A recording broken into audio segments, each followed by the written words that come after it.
can't believe I am an hour late to do this. I mean, I can, but holy crap. uh, man, let's swap these two windows so I can see the chat a little bit better. I'm on Kick and I am on YouTube to gauge how things are. Oh my gosh. I'll be streaming for 20 minutes, and if the chat's ain't active for 20 minutes, hey, F in the chat, I guess we're streaming for the entire 3 hours. How's it going, man? Or 2 hours, because I'm an hour late. Or maybe not. I don't know. How you doing, F in the chat? Sorry. No, you're fine. You're fine. I need a reason to work on these things anyway. On this comic anyway. My idealism gone. Optimism for any hope in my chance in the animation, not animation, but like in entertainment, gone. Story writing, gone. Maybe what was it?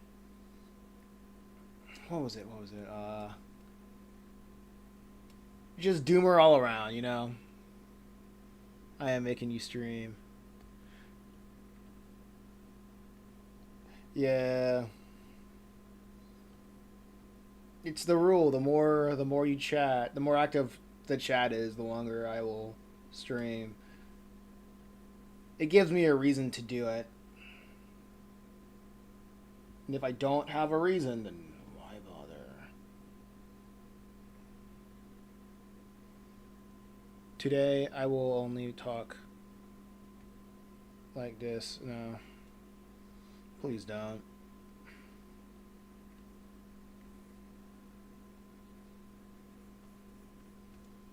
Wait. Is it the right one? Yeah, it's right.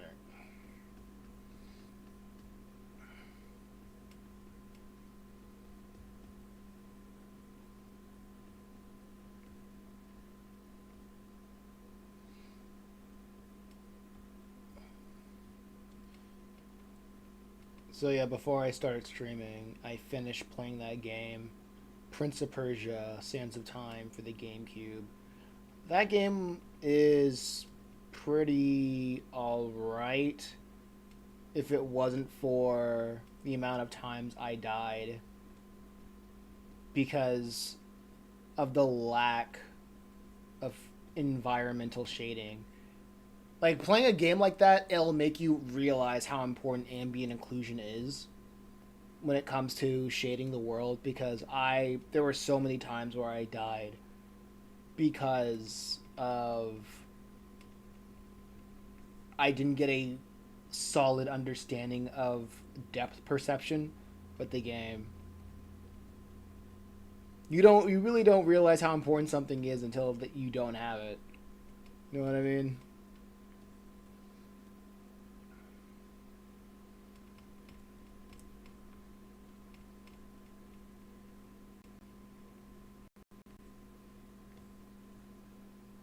Okay.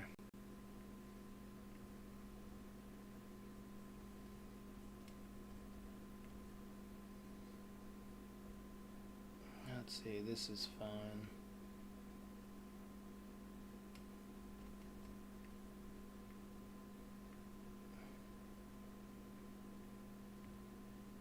Now, what am I doing? Oh, yeah. I mean, Prince of Persia was really good for the time. Ah, oh, man, I need to take a freaking bath. Goodness. Mostly because of the shoulder. I think I slept on it one night, like 3 days ago, and it still hasn't fully. It still hasn't fully felt right. It's just irritating. I heard like having a bath with Epsom salt should make my shoulder feel like it's finally popped back into its socket or something. Hey, G4. What's going on? It's like I'm just trying to draw and lift my arm, and then bam, my shoulder's like, yeah, I still haven't healed. I'm like, fine, fine, fine.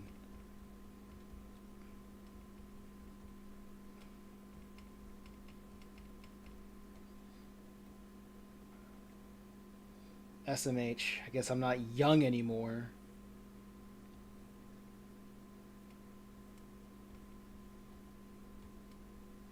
How many comic pages do you still need to finish? I still need to finish, like, well, it's just the way that I'm working on it.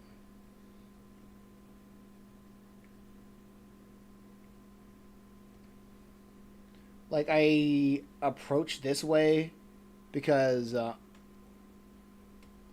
it's more like a factory line production. And plus, I'm not really working on this like several hours a day like I used to.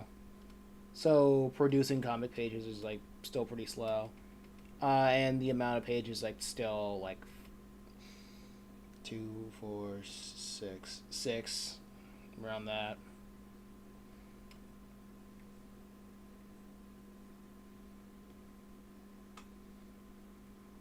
It would have been.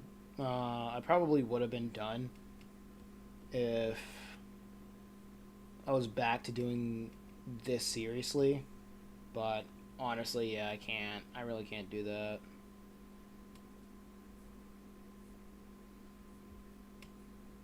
Like, shout out to Seven's October to being able to like make posts to. I don't want to like make fun of him at all. But I just keep seeing his post of his thing saying art is my religion or whatever. It's like posts like that, and I'm like, all right, dude. Not trying to knock him, but hey, it's the internet. It's the internet. You got to be a little bit corny for people to at least pay attention to you, and don't I know it? I'm not knocking him for being a cornball because that's just how the game's played.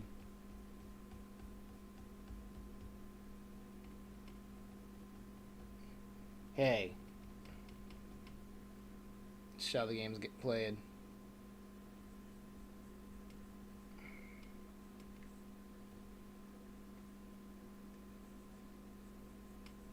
I wish there was like a better way to get people to look at what you do instead of endlessly gesture maxing on the timeline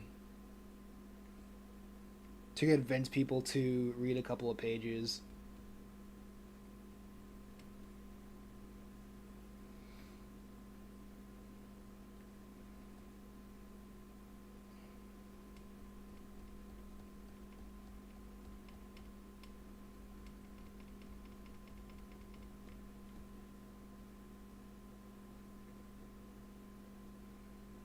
Okay, let's add another one over here.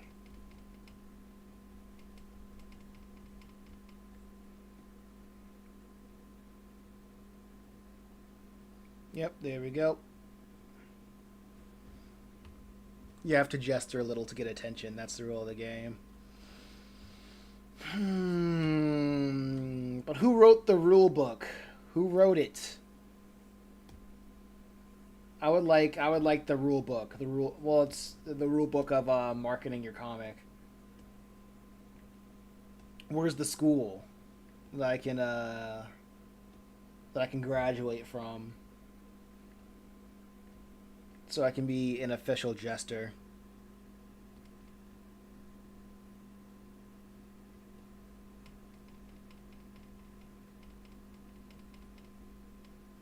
Hey Lamai, what's going on? Dang, everybody's here. Everybody's getting here now. All we're missing is, well, Sketch don't really show up to these, even though he said he wants to, but he doesn't. I mean, I'm also on a kick, and the other platform, Twitch, right now. So there's that.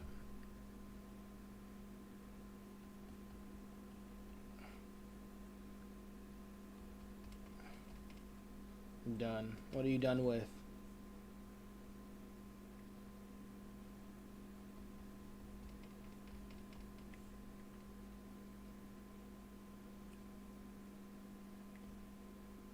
Oh, you were doing art fight for the first time?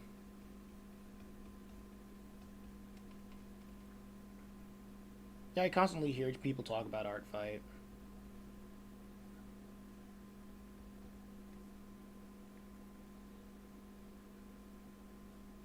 I'm like, that's good for them. I wouldn't imagine doing art fight. I don't draw for fun. I don't draw for fun anymore.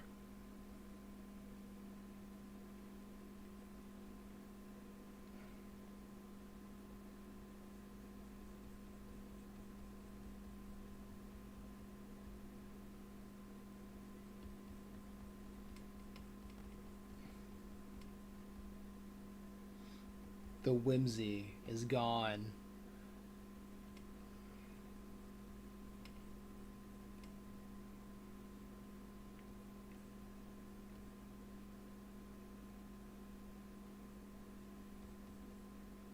Right, wrong brush. So I'm not dead.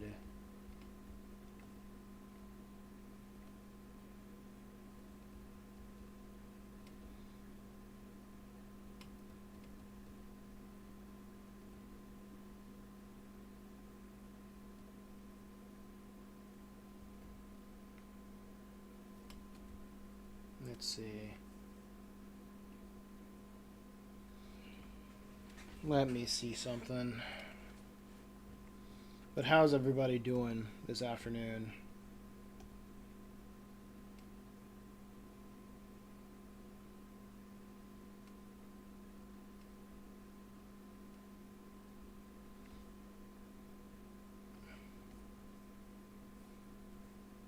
Is there anything new that I should know about?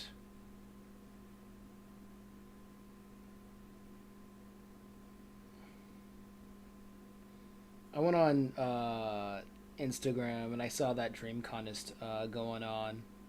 And I was like, dang, it's really been a year since I last been to DreamCon, huh?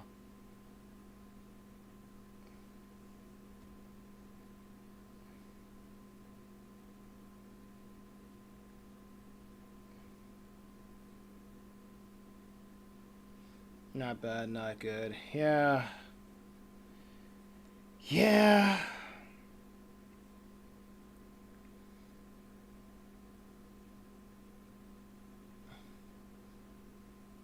Isn't that the story of this year, huh?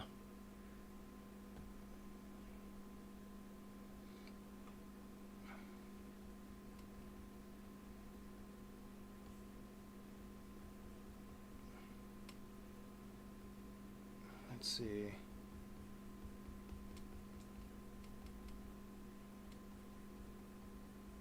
You know what's interesting? YouTube is starting to recommend me uh, pages, videos of this guy who's just reacting to other people's YouTube videos. Which React content isn't new to YouTube, but I just haven't been getting recommended those types of videos in a while, and it usually psychs me out.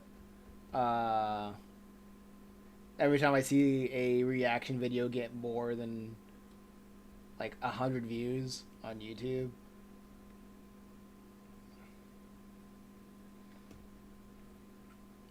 What's your opinion about DreamCon? Well,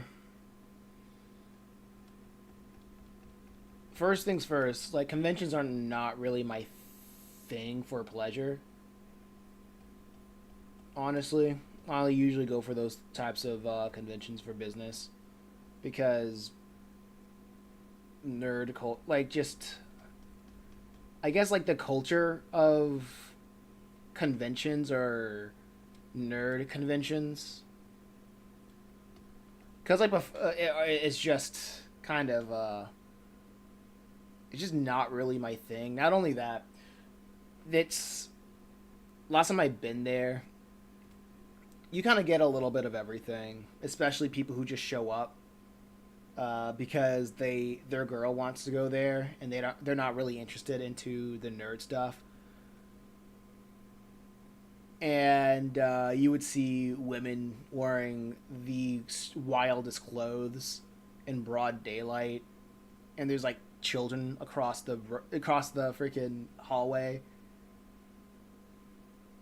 I'm not a fan of that. DreamCon, but as like the idea of it, it's fine. It's fine. It's fine. like, like I haven't, like I didn't, like I wasn't at DreamCon to be a part of the culture that's been going on. I was just there to like sell my comics, right? Just to go around, talk to people, chop it up. I mostly stuck around the YouTuber area at DreamCon, and it was all right. I met a couple of other YouTubers that it felt very Hollywood to me. It felt very Hollywood to me when I was just showing people, "Hey, this is my stuff," and they're like, "All right, that's cool, bye." And even they would say, "Yeah, your stuff is good." They're not gonna freaking, who cares? It's like it's very much like a who cares type situation. Like when I met, what was it? Carl Jones. I showed like Matt and I gave him like a book of Just a Reaper for free, and that was just it. And like that, that was just kind of it. We went to his booth. We went to his like his panel, and I remember what kind of got Matt like tripped up is Carl Jones being like, "Oh yeah, they're starting their own company, Martian Blueberry," and Carl was like, "Yo, we just pick up people off the street, and because we want to help out the people in the community, and X, Y, and Z." And there was Matt and me and Matt. We're like, "Oh yeah, we got something that's really cool," and bam, we just show him Just the Reaper, an entirely finished book with with like arts with all the things, the finished first volume, with the author's notes and the thumbnails. It just showed him, yeah, we're like that, and we really didn't get anything after, after that. And a month or so later, they were hiring people. So me and Matt, we applied. Well, I applied to be like an artist and a writer, and Matt just applied to be a writer. And I didn't get an email back. Matt did though. Matt got an email back, and they told Matt, hey, just send the. They wanted to send. They wanted us to send them. Well, they wanted Matt to send them a spec sheet, a spec script. So Matt was like, this is wild that they contacted me and not you. So let's write a spec script together. And he was like gonna write like two spec scripts by himself, and then he would just send them the three spec scripts. And he didn't really get a message back. So I was like, okay, I guess that's just how it is in Hollywood, huh? And it was like when I went there, it was very interesting because there were different guys. There were like Carl Jones booth, and beside him was like Tony Weaver Jr. And like a couple booths down, there was Berlizzi, and Berlizzi had like he had like the biggest line out of the entire convention center, which was so freaking weird because I didn't know Berlizzi had motion like that. But my interaction with Tony Weaver Jr. from when I was out there, yeah, I just always, every time I see him, because we live in the same state, and I remember I ran into him at a black farmers market, years ago, and every time that ran into him, I could always, I always had a feeling that he was interested in what I was doing. He just did not mess with me whatsoever for whatever reason. I had a weird feeling that he just did not mess with me. Like whatever I was doing. You ever guys ever had that vibe? Ever had that vibe? Like I'm pretty sure he's a cool guy, but I'm pretty sure he's a Tony Weaver Jr. I'm pretty sure he's a cool guy, but that was just a weird thing. But other than that,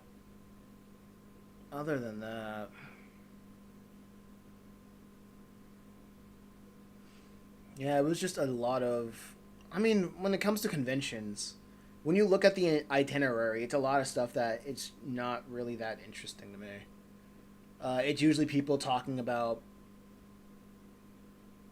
setting up cosplays or discussions about anime and manga, but it's not really about. It's like very surface level things. It's it's cool. It's nice. It's a nice thing to like have people get together and just talk about what they care about in a real world setting, which is way better than online forums, which is cool. It's just kind of not my thing. I'm more of a business first type of guy. And if somebody wants to like sit down and just have a conversation about like anime or manga, then I'm like I'm cool with that. I like that. It's a good way to like waste like I can't I want to say waste time, but that's a rude way of putting it. If I want to pass the time like by just talking idly about anime and manga and video games, especially with video games, I can talk someone's ear off about video games.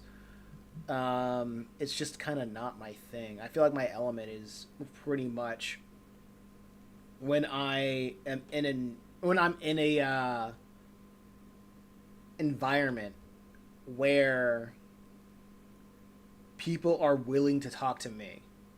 Anything that's outside of anything outside of a vending environment, nobody wants to talk to me. That's just it. Nobody wants to have a conversation with me. Nobody like goes up to me and say hi, how you doing. No one's really a big conversationalist. I don't know why I just have that effect on people, but that's why unless I'm selling, people don't really want to conversate. You know, you want to that's just but that's just me. That's my experience when it comes to like general conventions. And also that's why when it comes to like conventions, I usually hang out at the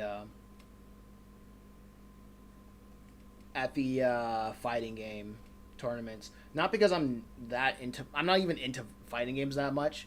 Is that people who play fighting games, they are just the most social people generally. They are the most social people that you will ever meet in a convention. Like the people who play fighting games, like people like the people who play fighting games. Because every convention has like a fighting game area where they just like have rows and rows of tables and computers, and like PlayStations and Xboxes just has like fighting games lined up. Okay, Lamai says a Chinese company that made Love and Deep Space is being canceled by their Chinese and global fans. Why is that? They made a new Wolf Boy character, and the Chinese hated it because they wanted the dev to make more content of their favorite characters. Crazy fans sent cow dung and curse symbols and funeral wreaths to the dev. That's crazy. So the devs canceled the character and apologized, which pissed off global fans who wanted to play the new character. These fans threatening to never play the game again. That's gross. That's yeah. G4 he Berlizzi got obsessed female fan base from what I know. Really? Lamai says. Now it escalated to somebody is claiming that a person in a position of power got pissed off over the embarrassing ordeal and is trying to get the game and other female games like it banned. Also, people are mad at Sony friending physical copies of games. Hmm.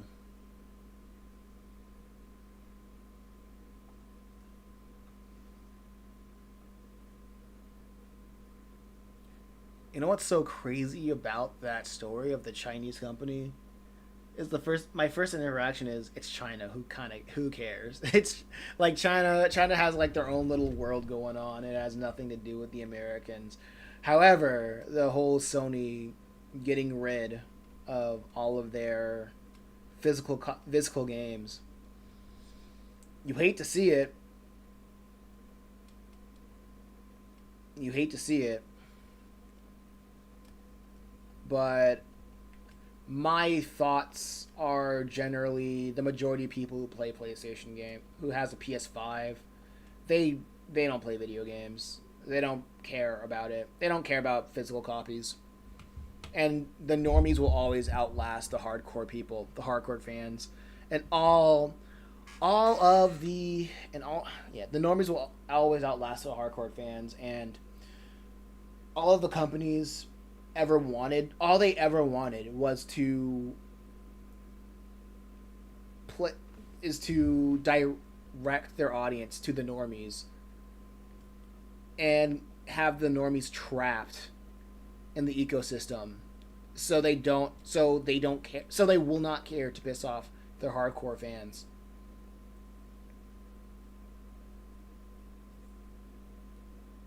In a way, I kind of get it. If I want to take your Chinese story for an example, yeah, I don't think casuals would ever send death threats to a brand or an IP or a company that they like. If a company does something bad, a normie would be like, "Oh, that sucks. I guess I'm just not gonna play it anymore. I guess I'll go to something else." But the dedicated hardcore fans, they're gonna be like, "Dude, this is my life. I dedicated so many hours out of the day." Oh yeah. Also, question: is it a gotcha game? Is that Chinese story? Does it revolve around a gotcha game? If it's a gotcha game, then I have a little bit less sympathy. I have a little bit less sympathy.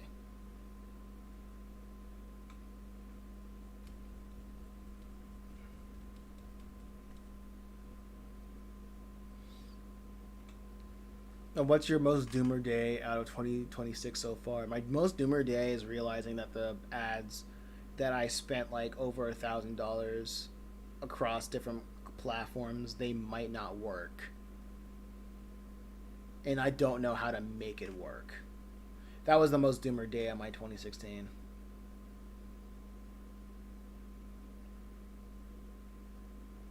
I remember like I was so frustrated. I was yelling till my nose was bleeding because I was just trying to like find a way. Because I really don't know. I really don't have anything. I really don't have anything in my arsenal of like what to do next. I usually do. Like I've tried so many different things to the point where I'm just tired now. And I really wanted the ads to work because it would be a really good way to for it to have a somewhat of a machine to fill itself, you know? I get traffic. They buy the book, and I would use that money to. I won't even like gain profit. I would like run the ads with the hope to break even, and I couldn't even do that. So that was like disheartening, super disheartening. Like breaking even was my goal, and I was like, after like almost 7 months or something, I was like, yeah, it's so over, it's so jover. But yeah,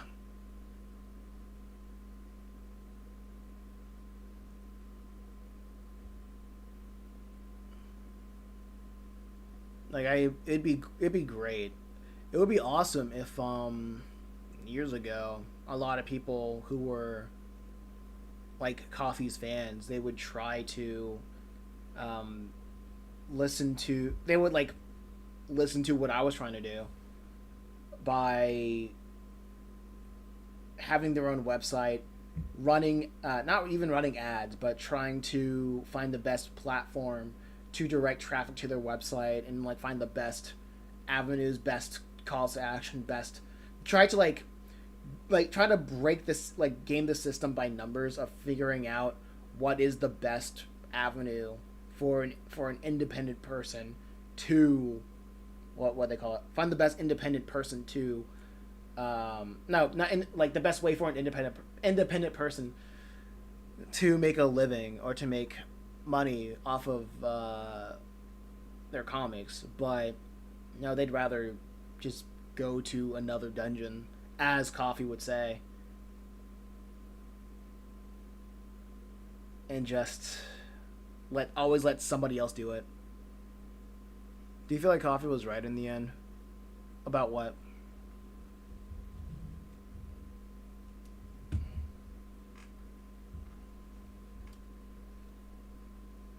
I wasn't saying anything. I'm not saying anything bad about him. I'm just saying like what I wanted to do was to say, "Hey, everybody, let's try to make a concerted effort so we can all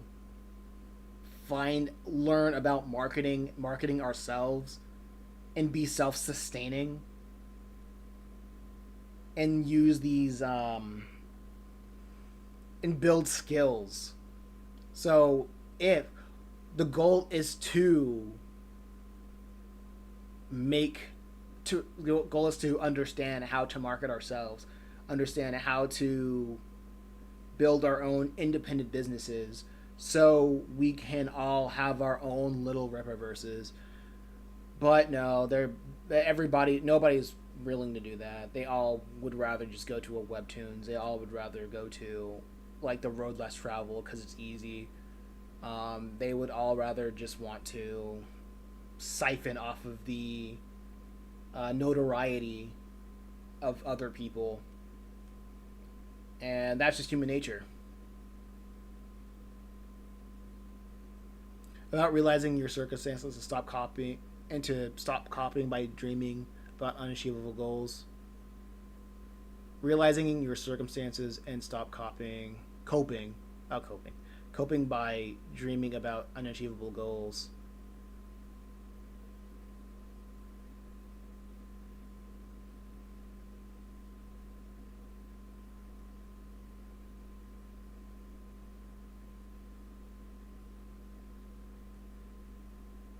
That really doesn't make sense.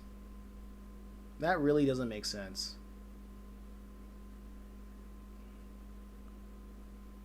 Like, one thing, sure, you can realizing your circumstances is like taking inventory. So let me break it down to how I perceive that. You can realize your circumstances, and the point of realizing your circumstances is taking inventory of what you have at your disposal, so you can see what you can't. So you can see what of the avenues that you can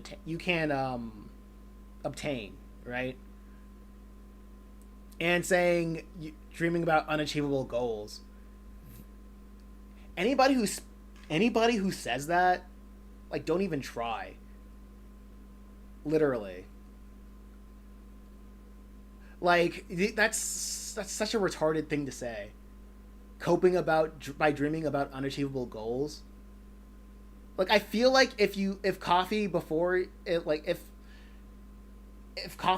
he even started like making his first YouTube video, if he went back in time and said you're able to achieve this, he would probably say you're retarded. That's an unachievable goal. So that makes no sense. Literally anybody who has ever achieved great heights they cannot even fathom about the goals that they were able to achieve like years after they achieved them. So that's like, if you want to say that, then like don't even, if you want to take that seriously, then don't even try to do anything in your entire life. And if you think about that, and if you want to take that seriously, then don't talk to me ever.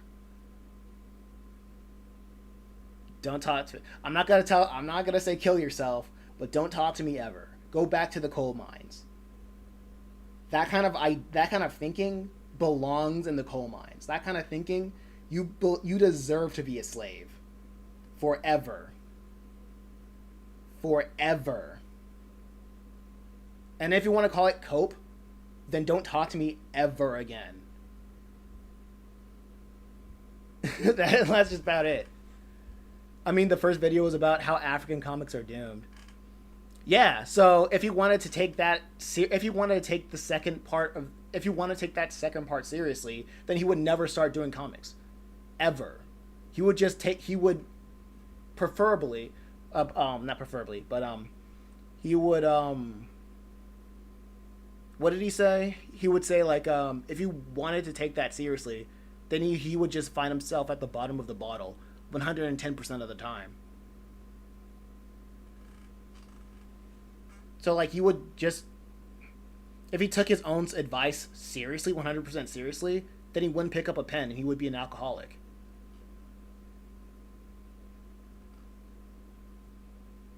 So that's stupid.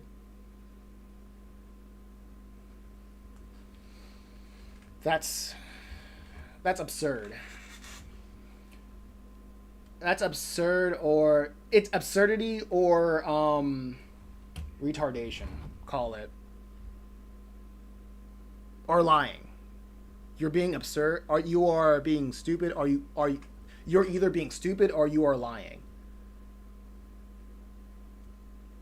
It's kind of like that. You know about your circumstances better than us, but I believe you will find something. Yeah, literally the best advice people would give me, and I'm totally not being ironic when people say this, is when people tell me you'll find a way.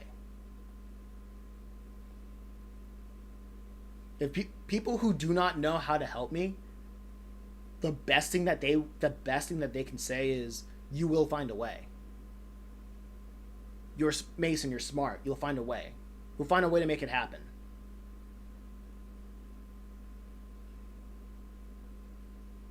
So to say that, yo, that second part, holy crap. Coping by dreaming about unachievable goals. What?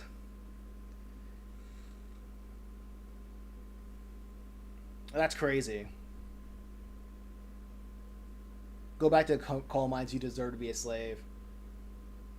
Yo, if somebody told me to be like, yo, stop coping and by dreaming about unachievable goals. No, okay, wait, what is cope?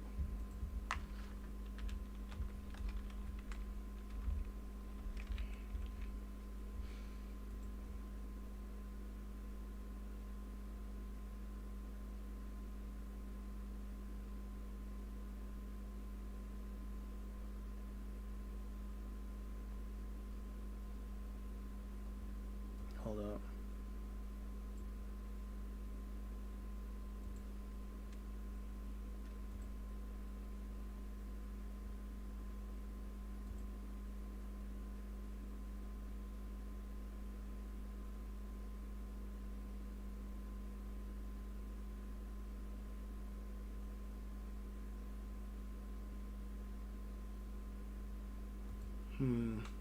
Let's see. A coping mechanism.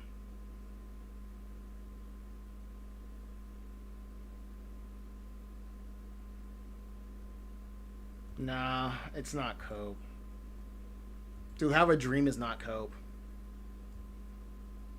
To have ambitions is not cope.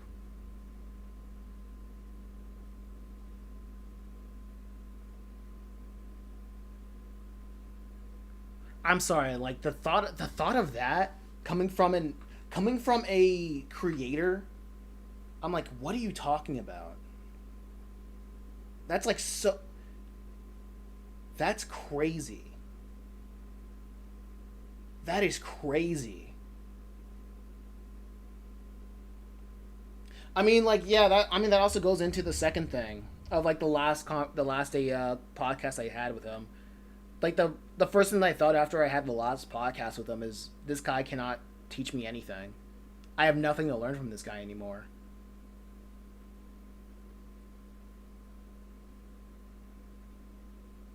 I think he said this during his depressed era. Yeah.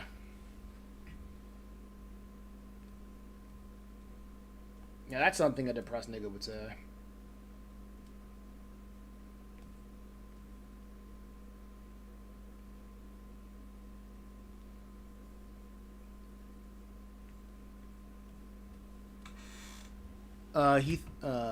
He thought he would achieve something like the American dream. Realized it will never happen, so he kept his day job and kept trying to prevent himself from shooting his brain, killing his brain out, shooting his brains out, and from drinking. Yeah, dude, his comics are a cope. If that's the case, then his own comics are a cope. Coping is not bad. Wanting to strive for better things for yourself is not a cope. Being active and stuff like that is not a cope. Well, it can be a cope, but it's not a negative thing. If you're striving to better yourself, it is not a bad thing. If maybe he doesn't believe in that anymore, and if he doesn't, then that's fine. That's good if he doesn't believe in that.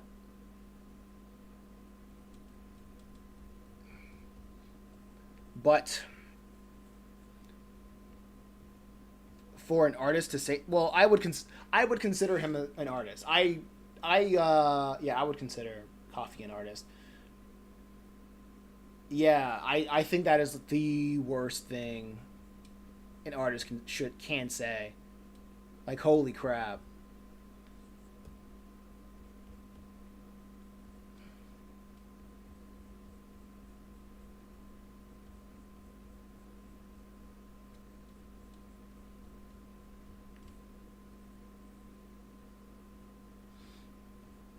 Yeah, I'm like,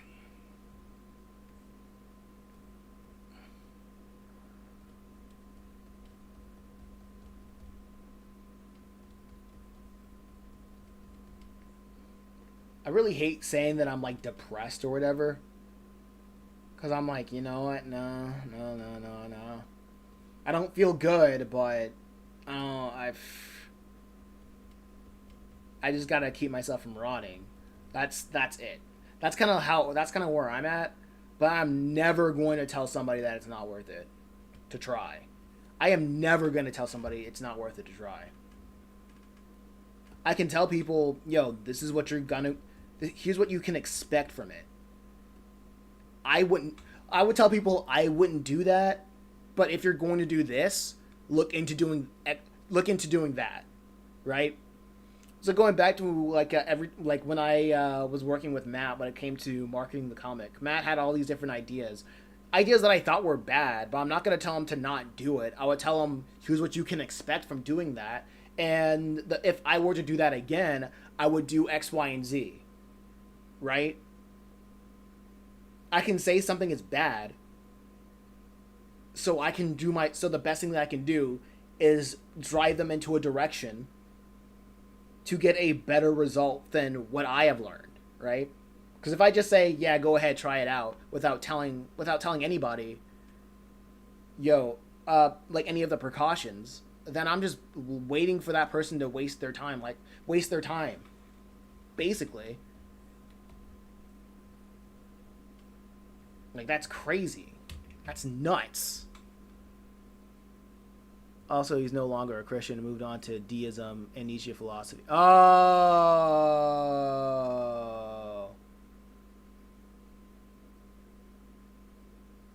Okay. Alright, then I don't care. I don't care about that guy. I only care about him in a Christian sense, but not Christian anymore. Yeah, I don't care. Over it. Over him. Hope he returns to Christ. Other than that, yeah. Crazy.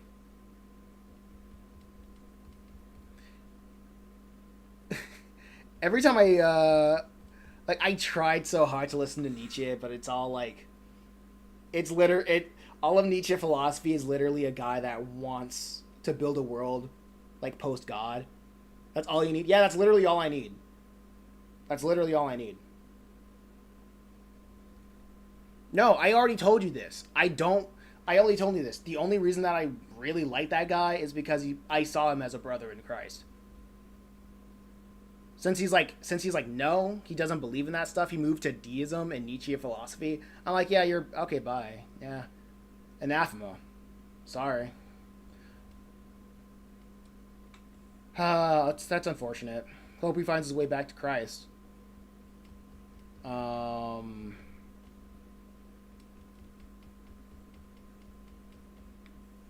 I really. Oh snap! Wrong layer.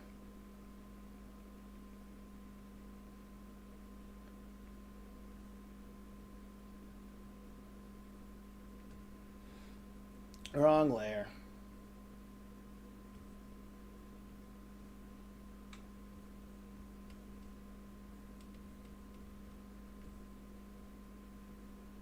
That yeah. Sorry. That's all I. That's all I really needed.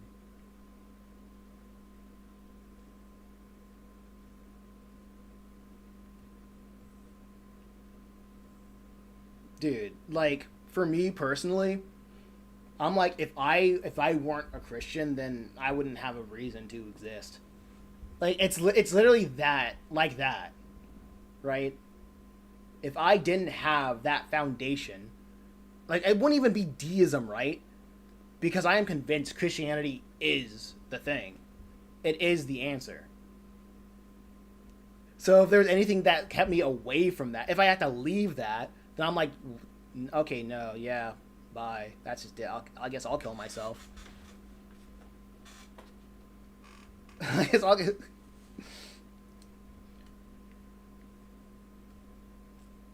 guess I'll. I mean, that's just how it. I'm sorry. I mean, his life is pretty difficult, but it's the way of the world. It's the way of the world. There's a lot of evil people that control the world.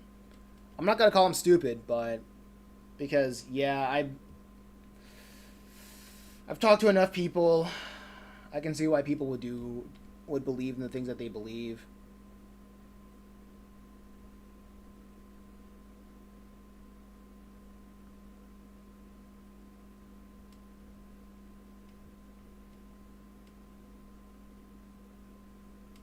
Yeah, so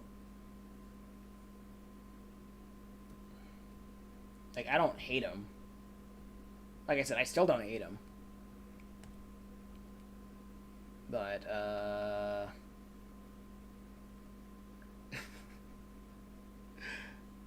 okay, that's just it. I still don't hate him.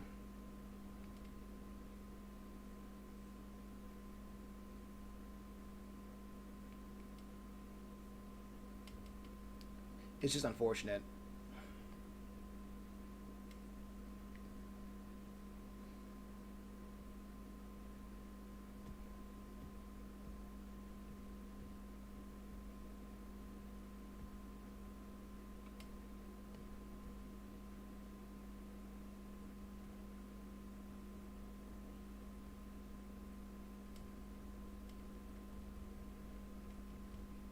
Nietzsche philosophy. Dude, Nietzsche philosophy. That's crazy. That's crazy. What is this? 2010? That's crazy. That Nietzsche philosophy is crazy.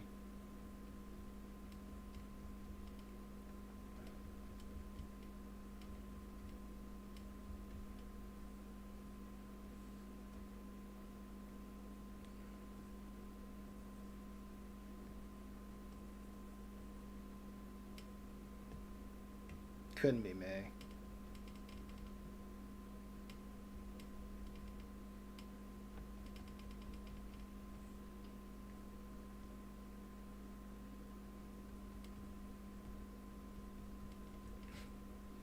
I mean, yeah, that's just how it is.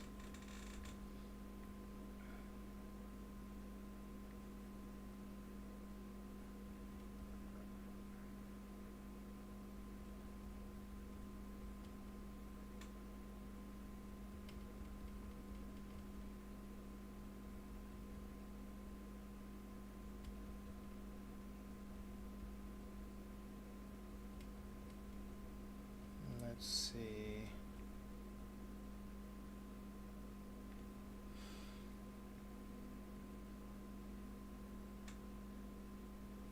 I feel like time passed so fast these days. We're already half. in the later half of 2016. Not enough. Not enough things have happened. Not enough things have happened. Well, not enough. I say not enough, but like, yeah, I believe it.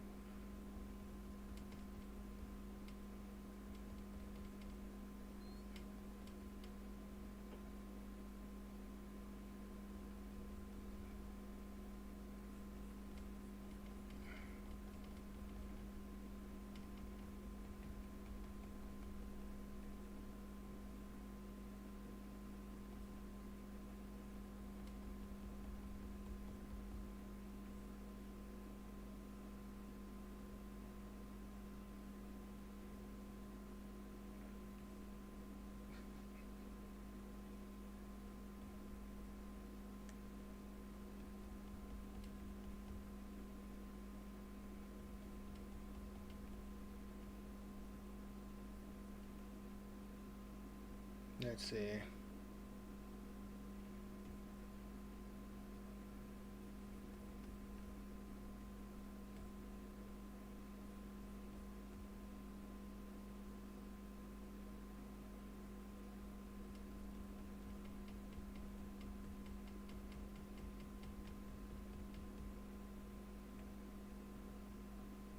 Okay, that's good.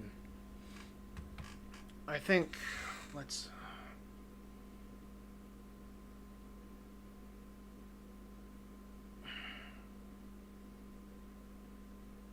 I'm trying to figure out what to do.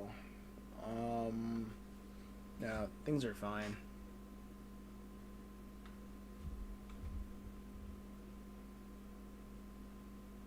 It feels like one day all my friends will turn 30 and start getting married and have families. Oh no, I've seen a couple of my Instagram friends already being married. I think one of them is just like younger than me. He already had like a girlfriend for like a couple of years, and they finally tied the knot. So that was pretty cool. That was really cool to like see that on the timeline.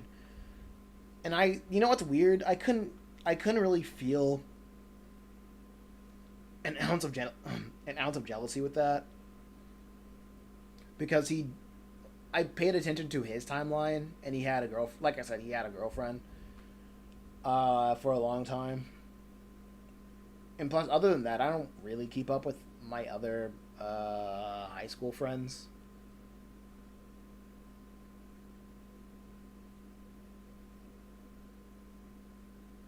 I don't really keep up with my other high school friends. They already probably have families at this point, but honestly, it's mostly because me, not really, because there's not really. I don't really meet that many people.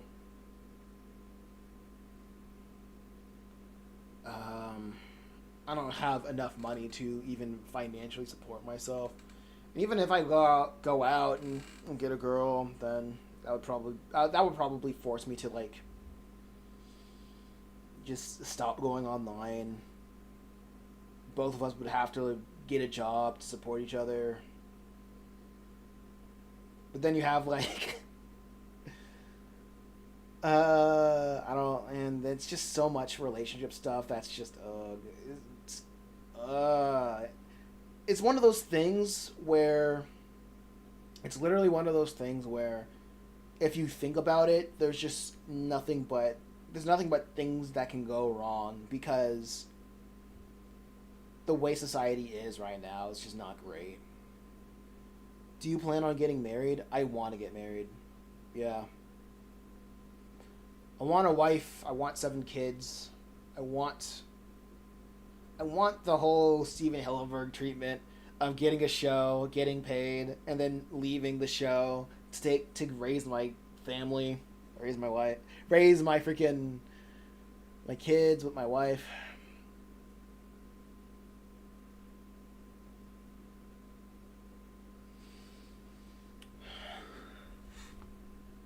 Like that's cool.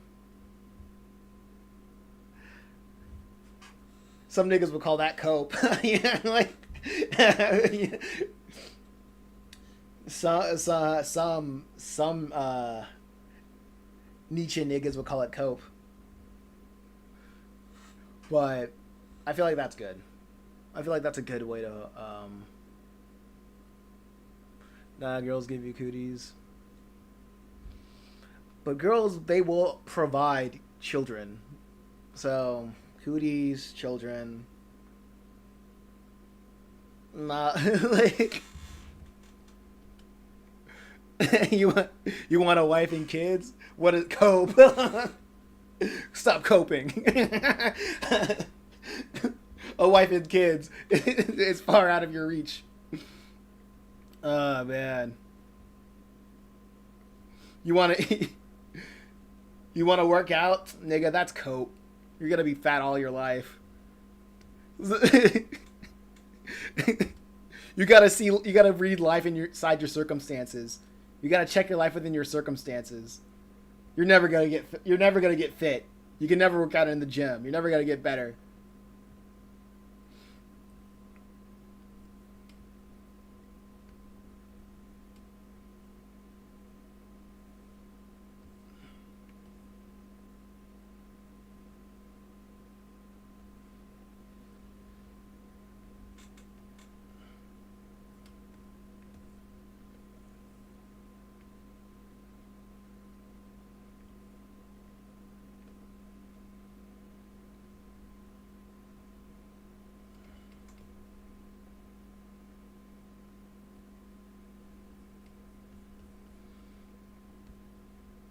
But yeah.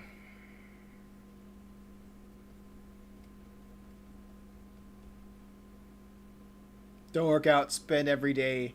Don't worry. Spend every day F society. Waking up every morning is cope to some people. Yeah, you gotta work. Cope. You gotta pay your bills. Cope. Property taxes. Pay your bills for what? Property taxes. That's cope. Seed mauled.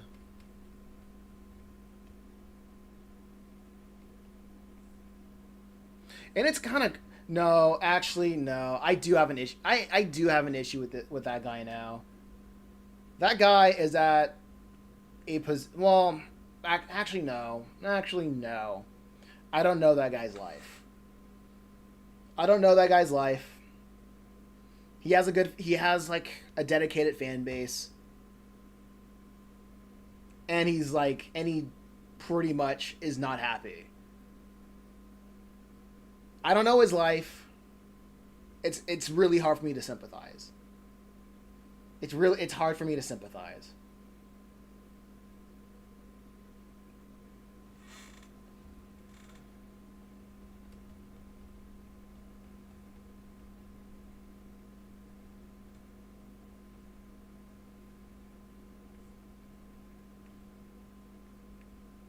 Oh wait, hold up. All right, cool.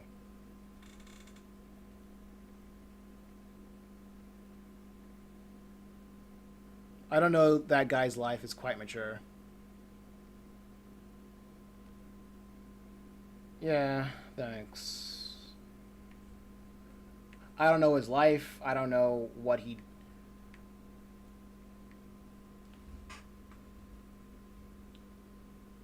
has a wife and a kid. Is frustrated with his local government. I'm frustrated with my local government. I don't have a wife or a kid.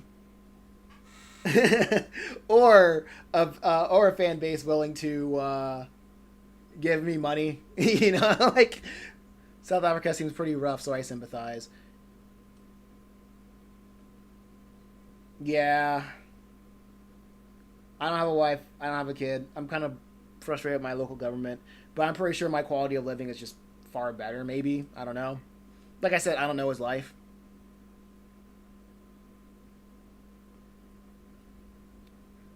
So I guess it really goes back to money can't buy happiness. Material things cannot buy happiness. Status cannot buy happiness. It just revolves all the way back there. It revolves all the way back like that. And I guess that's just really what it comes down to. G4. It's like I don't. Yeah, living in South Africa must be freaking terrible. Especially like that one story that he told about nobody in his neighborhood, nobody in his neck of the woods or in his neck of the jungle care about comics like at all. They don't want to support them unless it's overtly black, you know what I mean? Unless it's like overtly like nationalistic, overtly African. I understand that. I can sympathize with that actually. Like he's in a like he wants to express himself, but he's in an environment where people are like, no. Like he's in an environment where people are like, I get it, but no, like, no.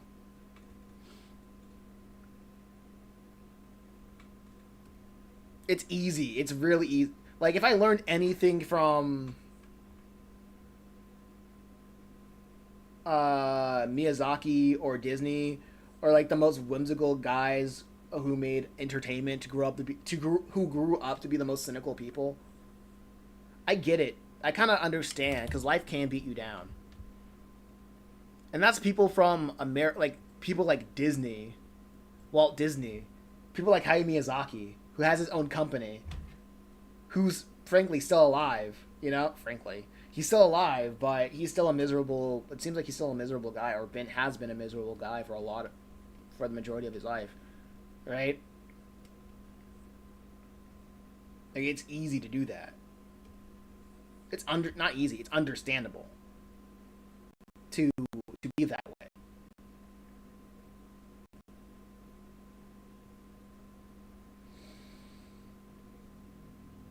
It's tough. It is really tough. Like we can all wish for a little bit more, you know. And like it really goes back to okay. So what I wanted to say, it really goes back to like I'm in a environment where I cannot make a lot of money selling the comics in flea and farmers markets, but when I do, it's from people who like legitimately and a legitimate from the bottom of their hearts, they want to see me succeed. They see what I make. I just hope it doesn't happen to you over time. I hope I get all of the cynicism. I hope this. I pray to God that this is the most cynical that I'll ever be in my life, right? Because I'm like right now. I feel like I'm in a valley. I'm in a valley point. Because like I said this several times before. Like if it wasn't for everybody in the chat right now, I wouldn't be streaming like at all. Like I would drudge through these like comic panels and post it to nobody. But if it wasn't for G4, LeMay, F in the chat, if it wasn't for y'all in the chat right now, and I mean shout out to Sketch because he holds down the gameplay streams as well. Like I wouldn't be streaming.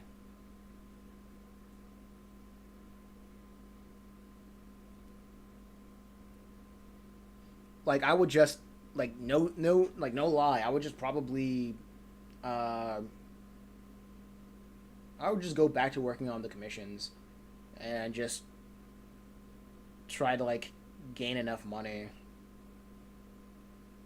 for like the next month of rent. Like, cause I try to find. Don't seed it. What do you mean? No, cause like what I try what was it? Cause I tried looking online to like find places with local art scenes that I can like probably infiltrate. That I could move to, like live in a hostel for a while and just like go to a local art scene or whatever. But there isn't really a place for comic artists, you know? There really isn't. Don't sweat it. Okay, don't sweat it. Don't worry. Okay.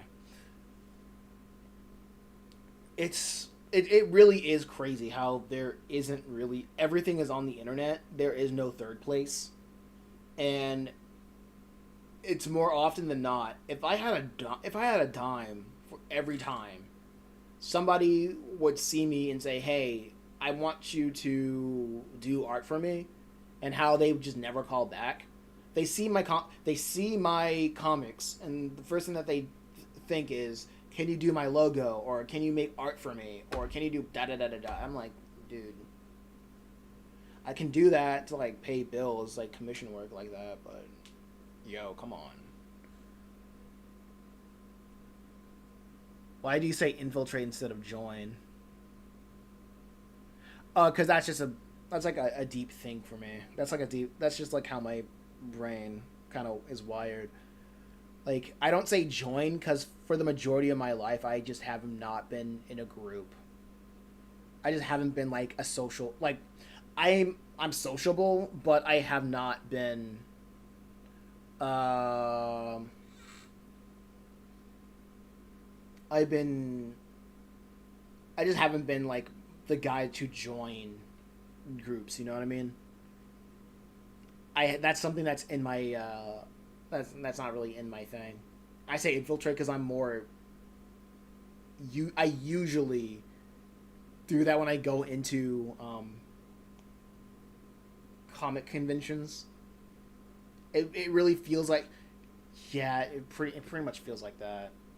It really feels like when I go into a comic convention, when I go to anywhere, it I usually feel like I'm an outsider because I feel like I always feel like I'm an outsider in the sense of people go to like places like comic conventions or just other conventions in general to have fun, and I'm only there to like profit. I'm only there to tell people about my comics and profit, not really be a part of the culture. I never really feel like I'm a part of any kind of culture. So when I'm around other people, when I'm around people who are like in a culture, I feel like I'm more infiltrating than I am being a part of something. And it's not really a sense of intention. It's more of a sense of what's the right word for it? It's like that's just how it feels. I infiltrate and I make things better, but to join it kind of is that's just something that I just never really. I will put it like this: everything that I join, they don't end well. It just feels like everything that I join, it doesn't really end well, or it fizzles out, or it doesn't last long. So I'm like, yeah, I just don't really. I don't have it. The closest comic collective near me downtown is Savannah, Georgia, too far from me. And yeah, when it's like a collective, I'm like, what are we doing? What are you guys doing specifically as a collective?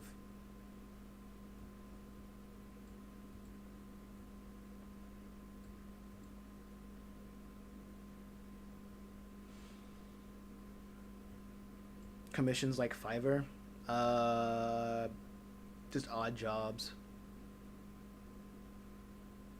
like the rotational thing. That was like a was that even a year? Yeah, that was a year ago.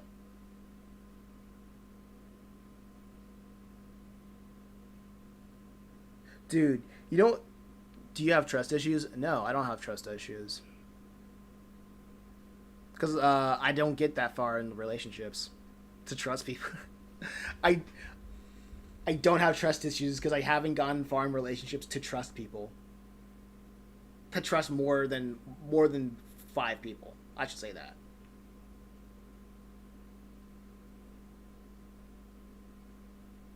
You know what? Actually, the best way to put it, no, the best way to put it is like I don't trust people unless I know I have leverage.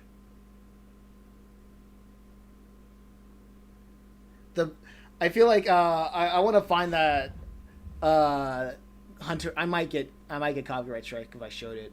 But there was like a scene in Hunter x Hunter where Gon has like his like it was in the Chimera Ant arc, and Gon was like basically working with a Chimera Ant or whatever, and he was just trusting And the Khmer Ant was like confused why Gon would trust him, and Gon was like, "Yeah, of course I will trust you because I'm stronger than you, and if you break that trust, I can kill you easily."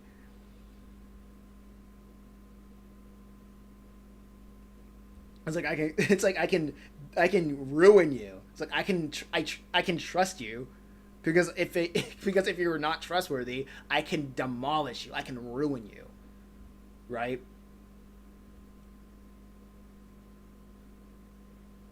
You can show up until a 10 seconds in a clip. I wonder if I can find it. Let me see. I wonder if someone has to.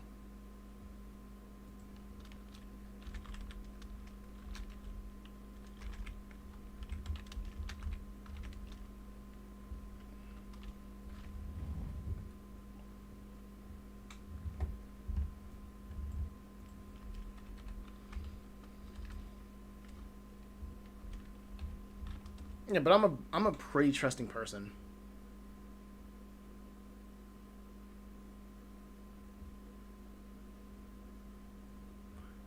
No, I don't really see it on. I don't see it. I guess that wasn't a cool scene for a lot of people because I don't see anybody clipping it.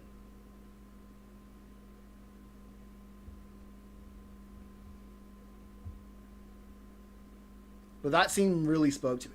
It's crazy how like nobody really talks about that scene because I'm trying to look for it. That scene was pretty. That scene hit close to me.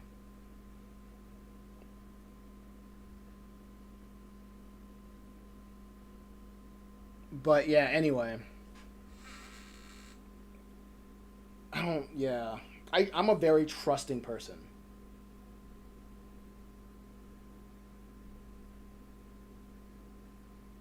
and I'm just not around a lot of people. Yeah, I'm a very trusting person.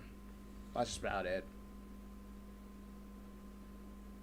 But I'm not around a lot of people. As a collective, I've joined around like half a dozen game jams. Haven't gone to follow project after any of them. I know I'm not bad. I work fine. No trust issues. Just bad RNG, I guess. Yeah. Like June was a game each 5 days.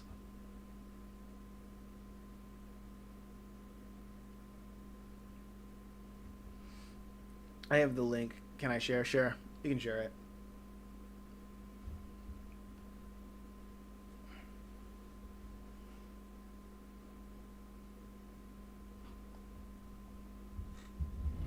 I think you can share it.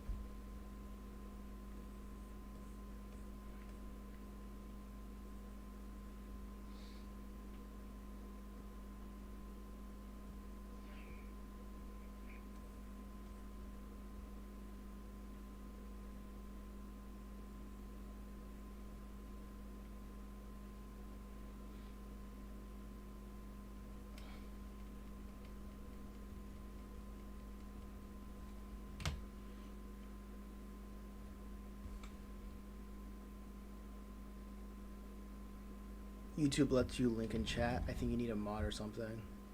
We'll see. We shall see.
That's crazy.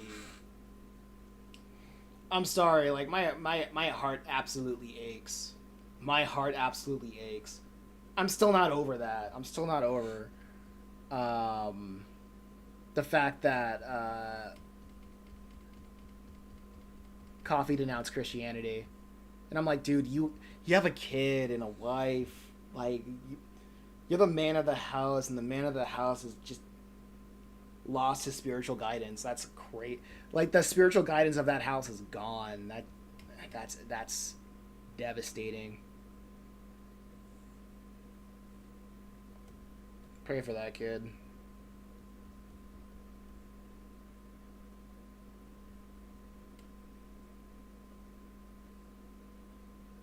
Pray for Coffee for him to like return to the light of Christ. Not just for him, but his family and his community.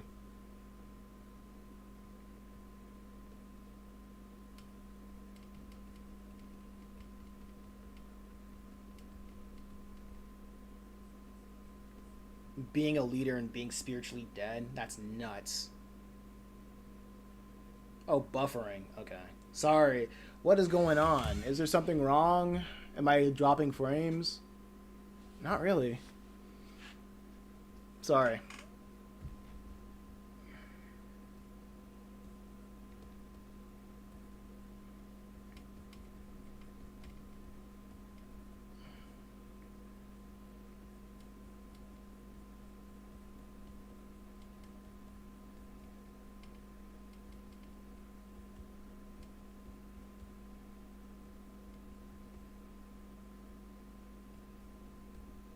We back.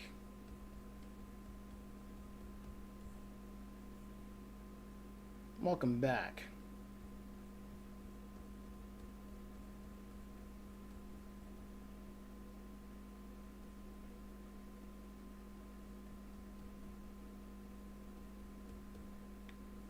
Fucking deism, cheese.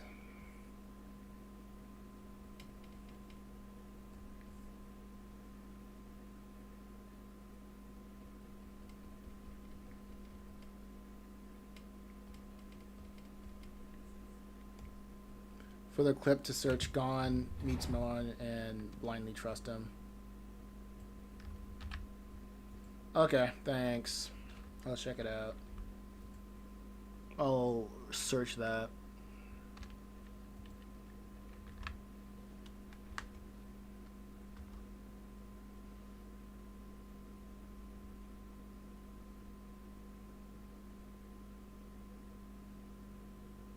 Da da da da da. Do you mind if I... This should be it. Yep, it's a short. It's a short. I remember this. It's a scene.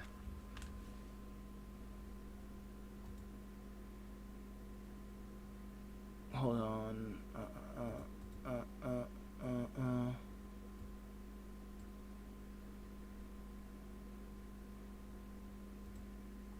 Cool. Let me get this started. I need to get make the whatchamacallit. Well, actually, no. I'll do it when I get a budget. Whatever. Can I ask you something? Shoot. What was it that made you decide to trust me? It's not that I didn't trust you. I just didn't know why you were following me. That's all. Besides, you swore you weren't lying, right? Huh? That was really all it took? Isn't that enough? So, you were lying to me? Ah! I'm not like those other guys. I only tell the truth all the time. No exceptions. Then we're good. And besides, if you're lying, it'll be a lot easier for me. How so? I won't have to show you any mercy. I could just kill you, you know? That's where I want to be. That's what I like. No lie. I'm like, yeah. If you're... I want to give you as much mercy as possible. As possible. But as soon as I sniff out you're a threat, or you're just Not worth it. Not worth the time. Anathema. You're gone. You're worthless.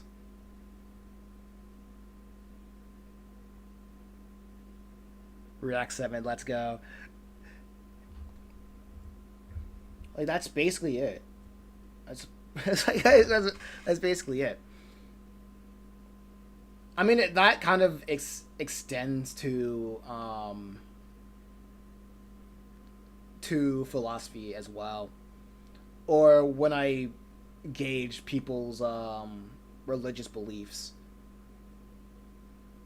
And that's also really when I gauge people's religious beliefs, because a lot of times it really just shows in people's but to be able to do that, you need power and leverage. Yeah, that is true. I mean, for the longest time, like, I just been wanting to gain power and leverage. Like, the biggest leverage that I do have is just information. But the funny thing is, it's like no one's really testing me because no one really bothers with me. I don't have a large circle of people to talk to. That's just it. And everybody that I like talk to on the regular, I have trust in them. Basically. It's simple. It's a very simple thing. Man, how am I supposed to do that? I'll just ignore it for the time being. I'm trying to find out if I can cheat with this. Because it looks correct, but I just can't think about the lines.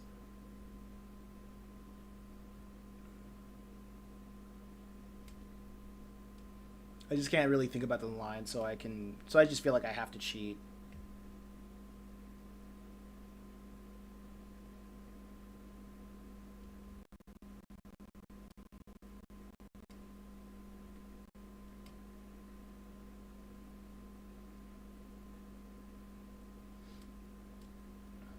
Yeah, like, that was probably one of my favorite parts of the arc.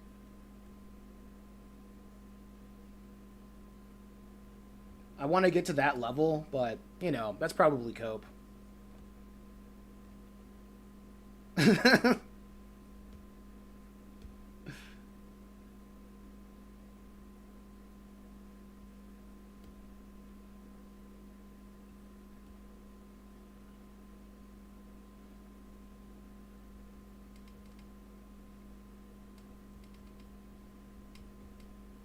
Let's see.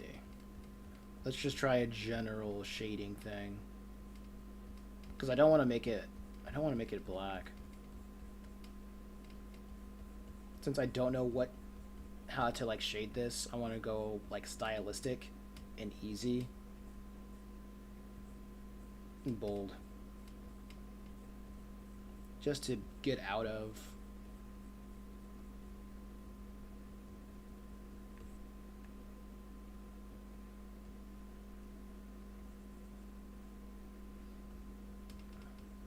like a stylistic cheat, if you know what I mean.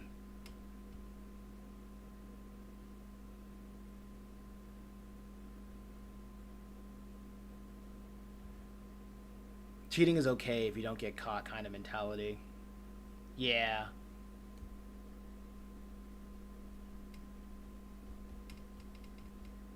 And who knows, like, when you're cheating, you might find a new technique. And people will be like, "Oh, wow, that was really cool that you were able to do that. How did you know?" And I was like, "Well, I just didn't want to do it." Like,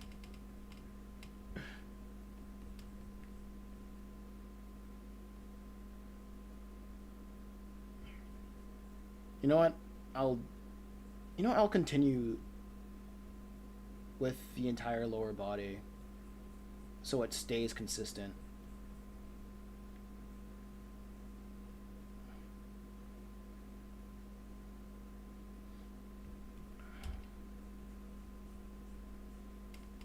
It's kind of funny because I constantly want Purgatory Academy to be the best looking one out of the 4 series.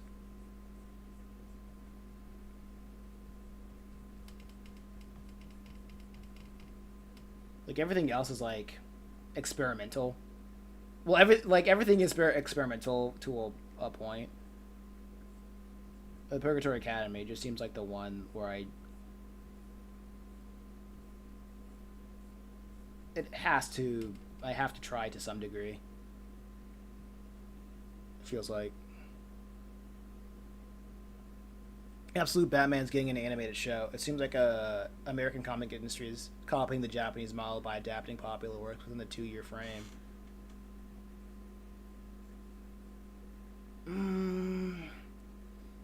I want to say it happened before, like they within a 2-year frame, sure. Because the first thing that came to my mind was Killing Joke, but I don't know how long it took for Killing Joke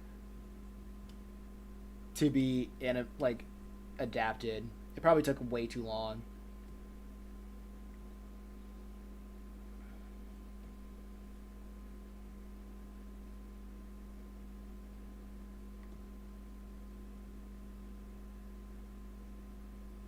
Yeah, Killing Joke probably took way too long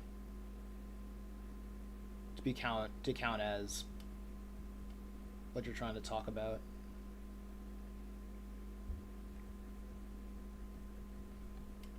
I think the animation that I'm looking forward to very soon is the Cyberpunk Edge Runners Season 2.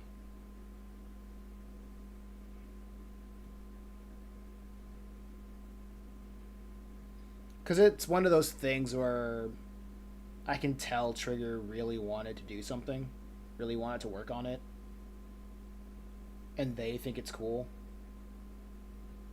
And it's really nice to have that feeling when it comes to an anime studio, because they are just forced to make utter slop for the money.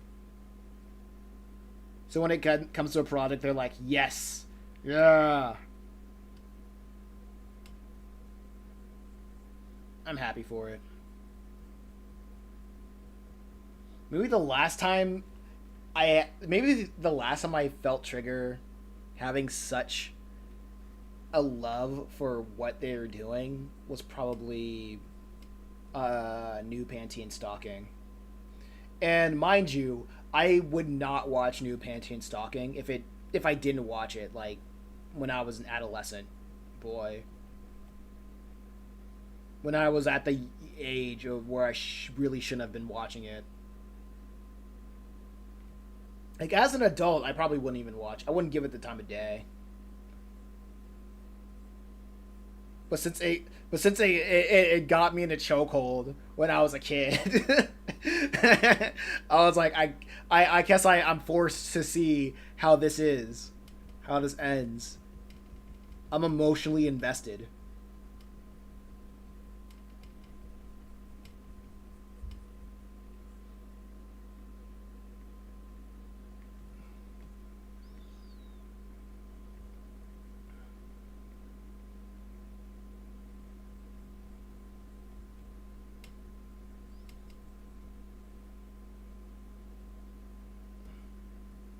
Before I was like, get this dribble. Like, if I didn't watch PSG when I was younger, I probably would be like, get this freaking subversive dribble out of my face. Like, this second, right now.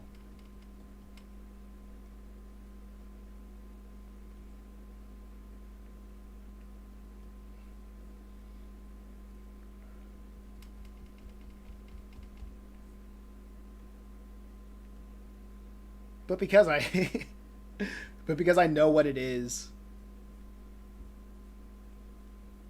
and when I saw it, it just oozed that Trigger was really happy to like experiment as much as they did with a show like that. What do you think of? This is going to be regular show Johnny Test Curry the Academy Dog. What do you think is going to be the regular show Johnny Test Curly Courage the Cowardly Dog of Gen Alpha? That is a sign of the time. Yeah, no, that was like an era that will never be repeated. You can't go back to that. Like, is this like a... Yeah, whatever. Yeah, we can't go back to that. The best reason why is just watch any Maxwell Adams interview. Oh yeah, guys, Maxwell Adams is on YouTube, and he's Maxwell Adams, the creator of Grim Adventures of Billy and Mandy. He's a YouTuber now, and has a series interviewing people that he worked with Billy and Mandy.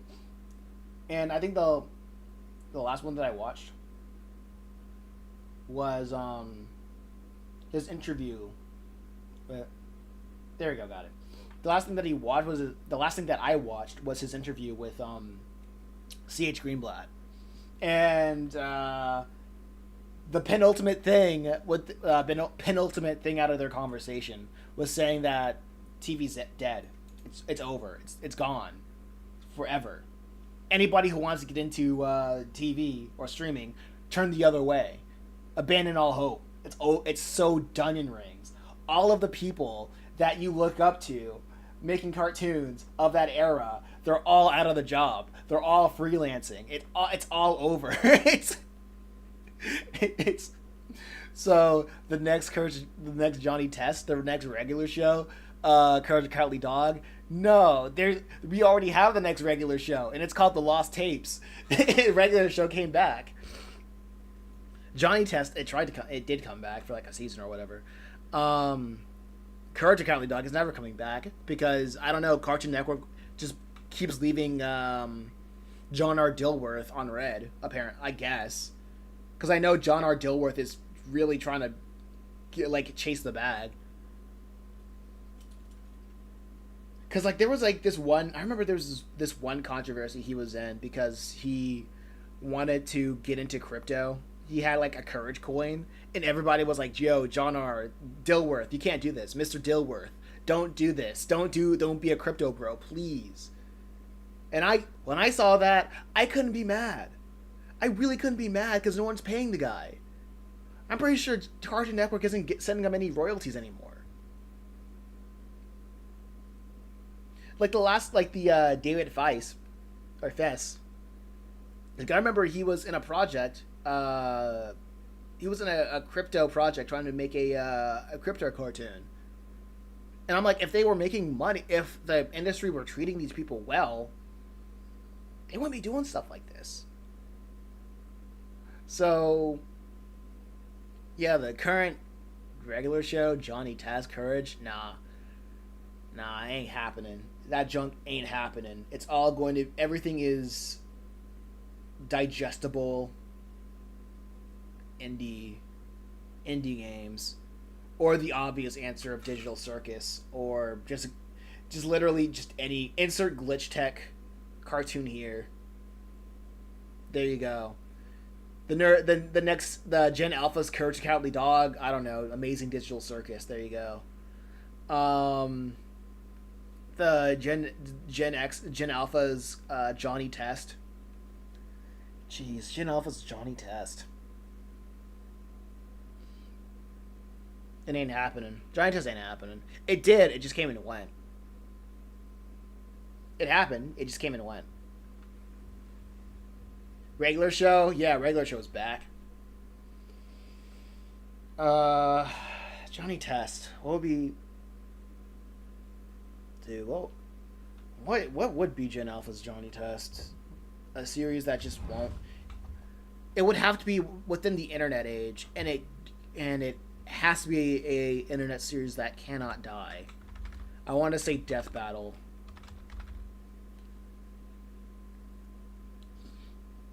Because it's so formulaic, and it will not die. It refuses to die.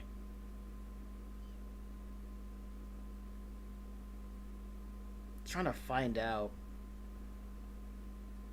I really just want to name another glitch tech show, or freaking Ruby.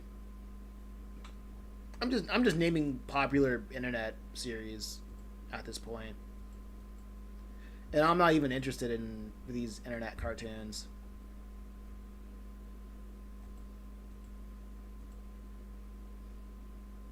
I try to watch Maxwell Adams's recent interview with one of the story writers of. Oh yeah, Has-Been Hotel. Yeah, true. Oh yeah, Has-Been like anything from the Vibsy universe, Has-Been Hotel or Hell of a Boss or anything in the Vibsy universe. Yeah, Hell of a Boss is absolutely the Johnny Test because it just won't die. Or Hell of a Boss. Yeah, there you go. Now we have a reboot Gumball. Yeah, I can't get into it. It's over. I tried watching like the reboot of Gumball, the first season that came out, and it just wasn't for me. I saw the plot lines, and I saw like the couple episodes, and maybe I just saw the worst. I watched it out of order, and maybe I saw like the worst episodes, but I just saw it, and I was like, yeah, this just isn't for me, dog. I couldn't. The first episode of the Gumball revival season or whatever was an episode where Gumball and Darwin, they realize that corporations literally own everything, and the series and the episodes what was it, the message was to eat the rich, and it wasn't even clever at all because the whole episode was basically saying the entire world is dead, it's garbage. And the solution is eat the rich. Because Darwin and Gumball, it implies that they're going to eat the rich guy. Literally. Because he was a hamburger. And I'm like, that's what a stupid episode. It's not telling us what eat the rich would look like. It's not telling us like how we would organize to eat the rich. It's not doing anything clever. It just says everything sucks. Eat the rich. And I'm like, all right, next episode. And then the next episode we saw was Principal Brown having self body issues. And it was up to Gumball. Well, not even self-body issues. It was specifically butt image issues. He was self-conscious about how his butt looks. And the episode ends with him just twerking in front of his entire class, not class, but entire school of children. And I'm like, we're done. I'm not watching this no more. Last time I saw like Gumball trending on my freaking timeline on Twitter was Gumball had long legs and he was just twerking in a drag show fashion, and I was like, this is nut. I'm beyond over cartoons. It's over. I don't care about cartoons anymore. Everything just kind of sucks. What WTF happened to Gumball? I think when they moved to streaming, they stopped restricting it. I think that's what happened. And as soon as they stopped restricting it, it just didn't. There is a value in restrictions. Let me just say that. I'll just say that. There is a value in restricting your creatives.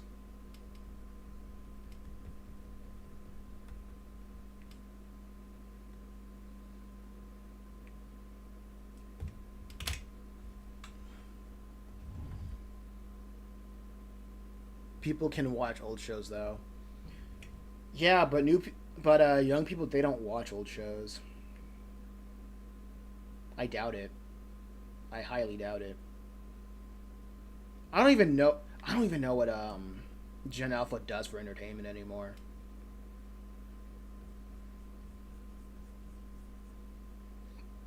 Do they even still play Fortnite, or is that just over? Or is that just the old fogies?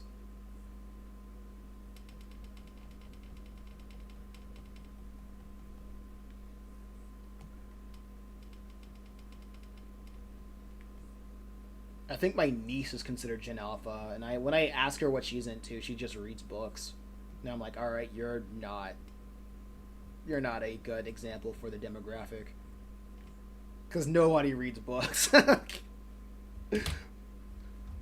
But maybe Gen Alpha girls read books. I mean, that's it. Yeah, that's just it. Restrictions force creativity, both physical restrictions and mental restrictions. Actually, no. No, actually, no. I do remember when I was selling my books physically, there was a lot of Gen Alpha girls that are interested in my books. So that's. Yeah, I guess Gen Alpha girls, they read. I guess that's their thing. I don't know what Gen Alpha guys are doing. What kind of games they're playing.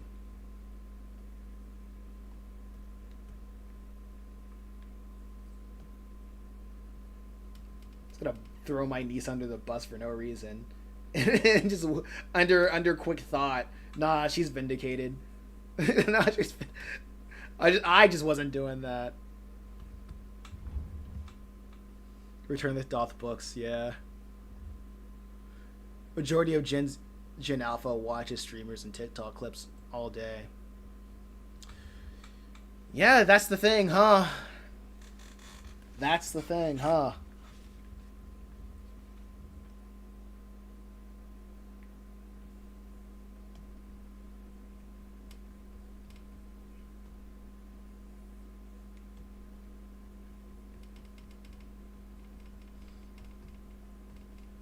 Yeah, it goes back to what I said the last stream, where all these streamers are just older brother figures now.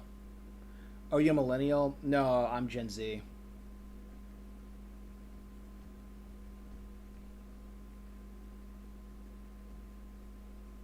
I was born in '99.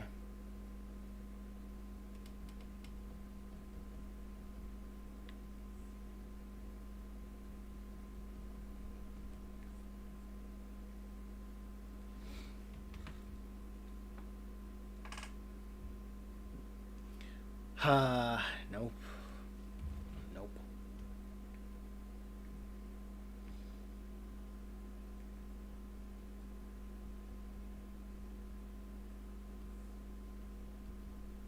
'99. And my favorite genre of YouTube is I don't know, listening to people talk about how Gen Z wants to freaking quit society, I guess. How society is just kind of over for my generation. Either you know how to make a quick buck or you don't. You should have spent your entire life. You should have spent your what? Your teenage years investing in Bitcoin. Silly me. I should have invested into Bitcoin when I was 13. If someone were to make a documentary about your life, what would the title? What would be the title? It really depends on what era of my life they want to talk. They would want to cover, because I'm not even at the apex of where I want to be. Because right now, I feel like this moment of my life would just be entirely skipped over. This would probably honestly, this would be the part of my life that would have the most will be the most documented because I'm documenting it, but it'll be the most skipped over because it's just me working on the comics. It's just me doing that. It's just not doing nothing. It's just the legwork. I'm just doing legwork. Like you guys are experiencing the montage that will be skipped over in like a minute, like in my life or in my documentary.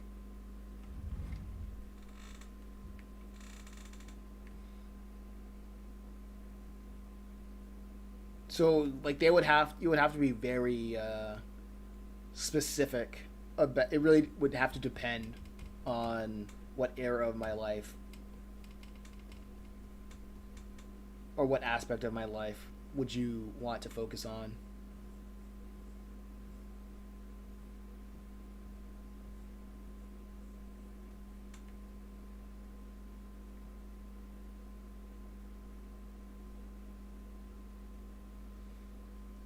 True, I get that feeling. The era where you work the most, but it's the least flashy. Yeah, that's just been my entire 2020s experience. Just straight work, no flash. Okay, I give myself a couple of days off. Like yeah, I just work hard, and I would be yeah, I just work hard, and I just have like I literally just have to find things to be grateful for, you know. I just have to remind myself that I just need to be grateful for streaming to an audience. Actually, the thing that I'm grateful for, I know I said this like 5 times this stream, but you guys literally cannot understand. You guys do not understand.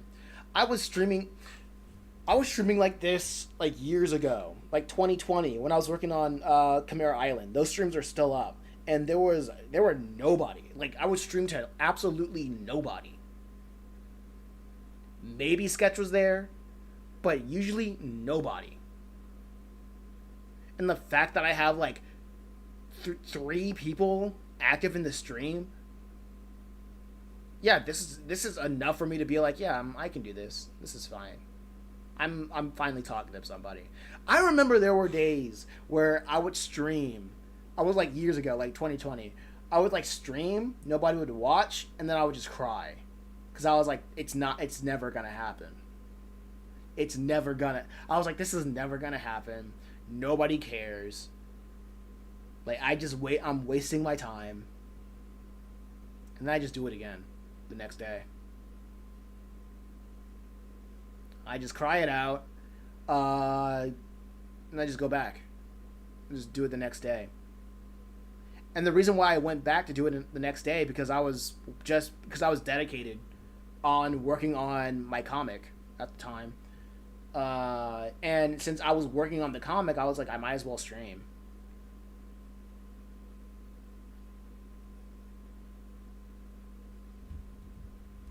Yeah.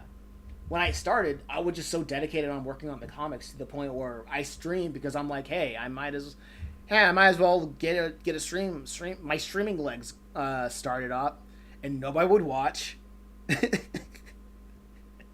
When nobody would watch, I would feel like my life is a joke. And yeah, just absolutely nobody to now that I have like people joining the stream saying, hey, how you doing? And I'm like, oh, hey, yeah, you actually want to listen to what I have to say? Cool. I like that. Like that's why I say, like, if there's one person in the chat, I will stream for that one person. Because I know what it's like to have nobody in the chat. I know what it feels like to try to, even, like, starting up a stream, having, like, bullet points of things to talk about. And as soon as I run out of things to talk about, would be, like, in 30 minutes, I would just leave. Because there's nothing more demoralizing than streaming to an empty server. I would just show up on stream, work on the comics. I would look at my notes of things that I want to talk about, if I had anything to talk about that day. And if nobody showed up, I'd be like, all right, I guess I'm gone. Bye. And I would just play video games. Like, cry, just do whatever. Honestly, it was just go to, like, wake up, work on stuff. Like, I think I was probably just, like, working on, like, games at the same time. I wanted to, like, work on game development. So I'd wake up, work on game development. I would try to learn YouTube, work on the comic. I would stream because I felt like I would need to stream. It was just a rotation. I used to have, like, that rotation going on. Ah, man, in 2020. Because on 2020, I would, like, have a block where I would just write on the comics.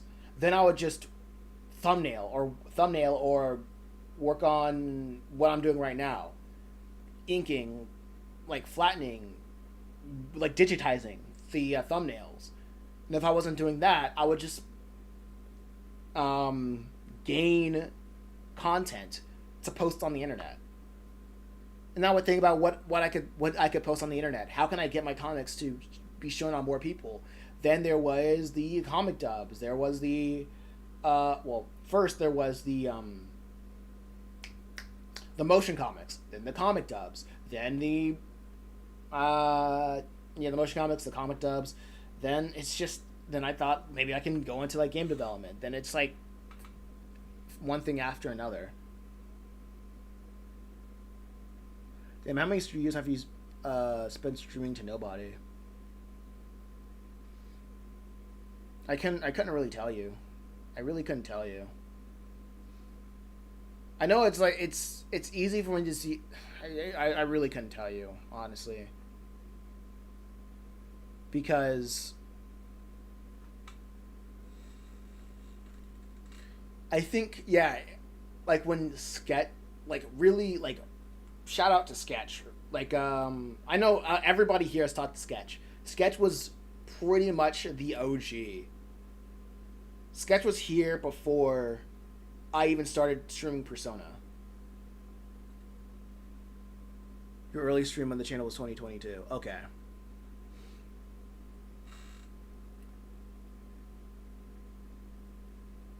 Like on the channel, yes. I think I used to stream on Twitch. I feel like I streamed Sketch. Yeah, SK7 CH. He's on Twitch. I remember I was like streaming on Twitch, but yeah, all Twitch VODs are gone. All Twitch VODs are... Honestly, I was streaming on Twitch because everybody said that was a place to stream. It didn't take a while for me to like catch on that I probably should stream on YouTube for archival purposes.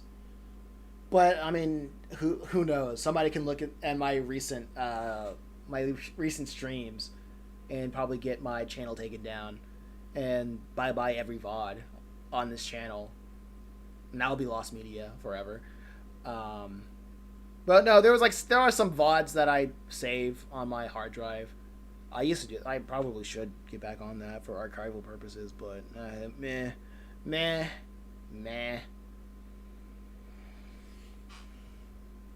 But yeah, I was like streaming on Twitch, and didn't stream on YouTube till later. And I know Sketch on he would, because I would dual stream on Twitch. Sketch was watching my streams, and he was like one of the OGs that stuck around for so long, because I guess he just liked my thoughts and personalities and stuff like that. And he got me into like just streaming games, because I didn't really want to stream games, because he was adamant on me streaming Persona. I think it was like pretty persistent. I think it was like an entire year of him bothering me about streaming Persona or something, until I was like, fine, I'll stream Persona. And then it wasn't until like mid Persona stream that I started streaming games on YouTube.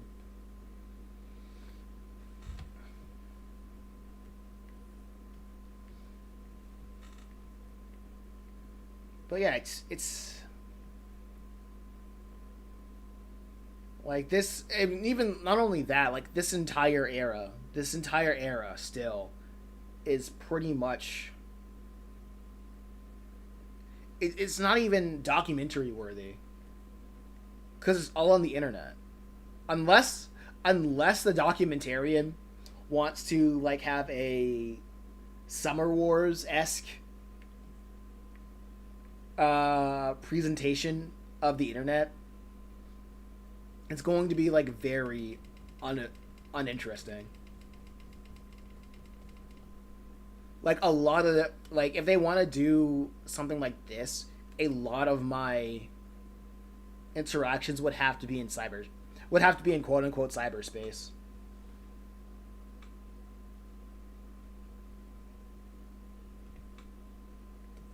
Because like, not even when I'm streaming, not streaming, but not even when I'm selling in flea and farmers markets, things aren't really things interesting aren't really happening. It's kind of time lapse edit, yeah. Yeah, this would be the thing that people would edit out on my way to 1 million subscribers. You know what I mean? Like, the way that it's gonna be edited, people would think that, oh yeah, this guy Mason McKinney, he just made a comic and he just streamed and he got 1 million views. That's how the documentary would be edited. Like, on my way to like 1 million views would probably be like 30 seconds and a text that says like X amount of years later. Because this isn't pretty. This junk isn't pretty. It's not exciting. I do it literally because I have to find something to do it for.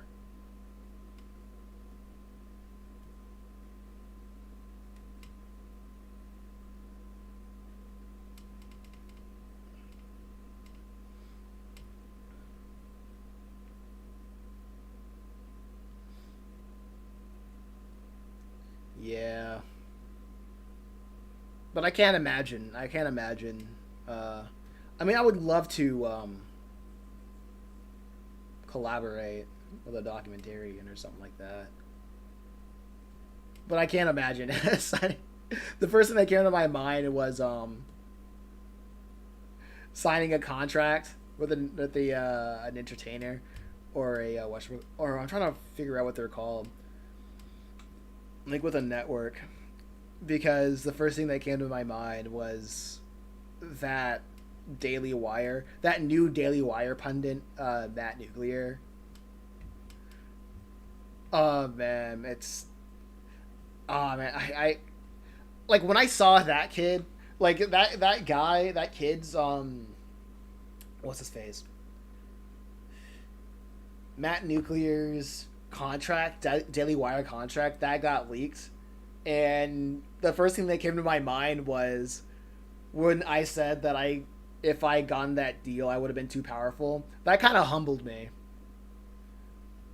That really humbled me because it just reminded me of the crazy deals that record labels put their artists under.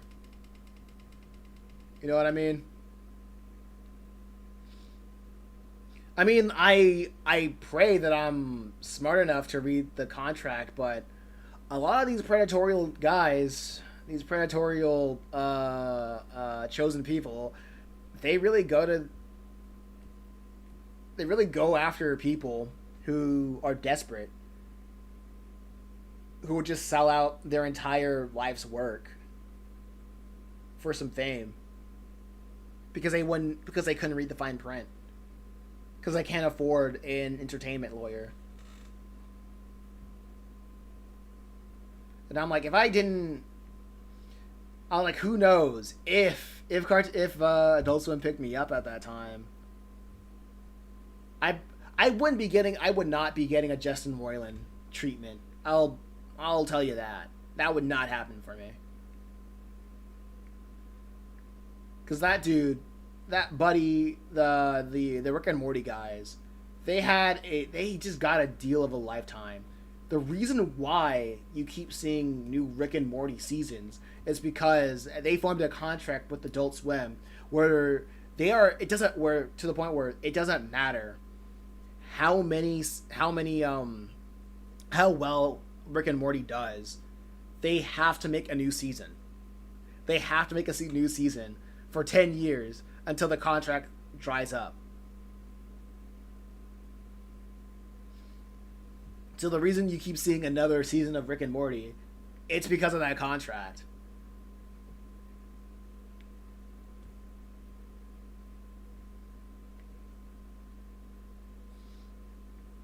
Dan Harmon and Justin Roiland, I don't know if they even work on Rick and Morty anymore. They just hand it off to their buddies. And then they just reap the rewards.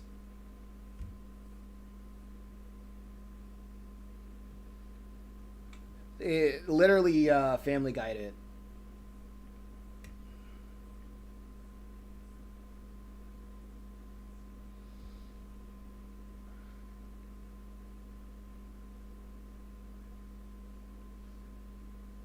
Have you ever thought of traveling the world? I have. I have traveled the world. I've been to China. I went to Japan. I went to Jamaica. I went to. I really like China and Japan. Sorry. Uh, what other places have I been to? I went to Morocco. I went to Jerusalem, Spain. I went to Italy. I went to Canada. I went to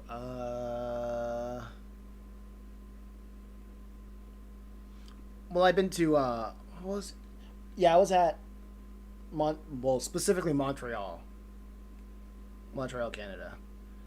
Um, Honestly, I went to Japan. Spain's Spain's represent. Yeah, Spain was. Well, I went to Madrid and what else? Yeah, I went to Madrid.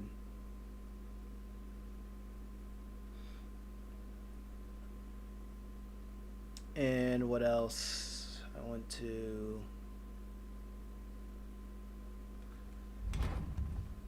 I think. I think I also went to Barcelona.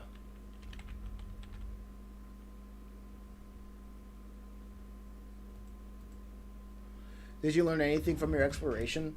Um, I learned Christian, like the history of Christianity in Japan, from the Japan trip, and it wasn't, and not like there was any exhibit for it. I remember I went to a museum of art and history in Japan in Ueno, and that just sparked the question as I was like looking at all of these historical um, monuments, all these historical uh, pieces. It made me think about that topic of the history of Christianity in Japan, and then I just like looked into it more on myself by myself. I really love this one museum in what was it? It was in Oda, and it was it was so cute. It was like a thing where like kindergartners would go to, and it showed the progress of that city in Ota, from being like just hunter gatherers to the modern day society, and that made me feel so happy. I wasn't even an Odin like citizen, right, or like a designate or whatever they call it. But that just made me so happy to see like a small little town like being no, it wasn't really a small little town. It's still in Tokyo. It was just a place that that documented its history and said like, "Yo, here's where we started. Here's important people that came from this town, and here's where we are." And I'm like, that makes me so happy. Like, it's stuff like that that makes me so glad to be human. You know. Um, I went to also saw some shrines. That was pretty cool. Saw some of the customs. But that was like specifically Japan. China, I went there on in 2019 to see. It was a one of those like group tours. Barcelona, Detroit to Spain. They had a lot of industry, but now it's kind of dangerous. Oh, ooh. I guess I stuck with the touristy trap, the tourist traps.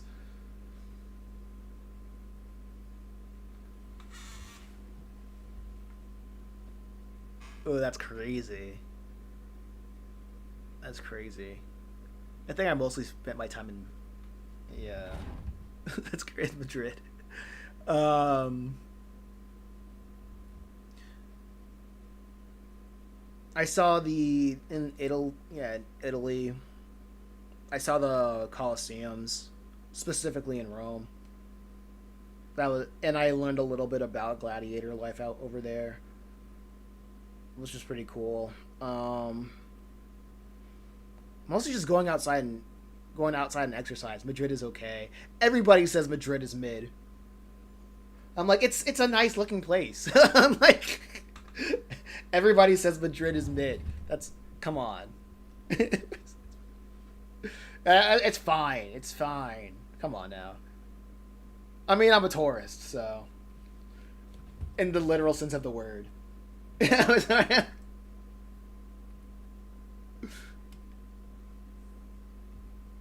But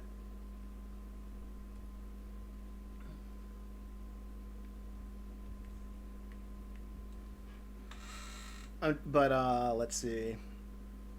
So the Colosseums in Rome. Learn a little bit about the gladiator life. That was cool. In China, it was just a lot of industry, like a lot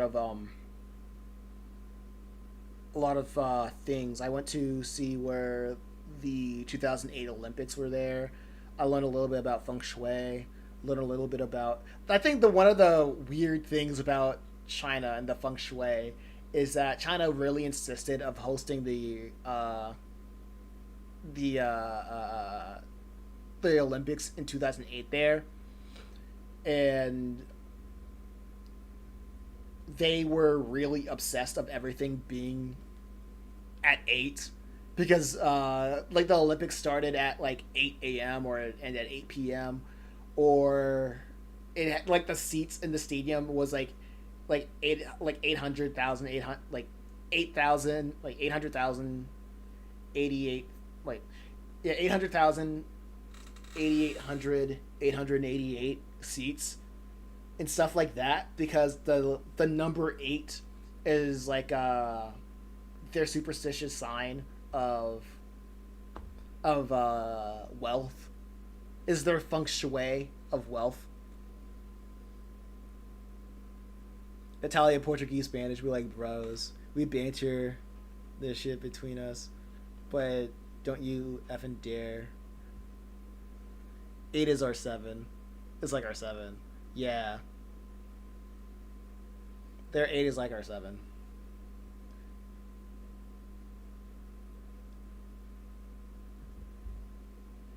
Evan, don't you think dare fun of our bro, because we will jump you kind of stuff. Okay.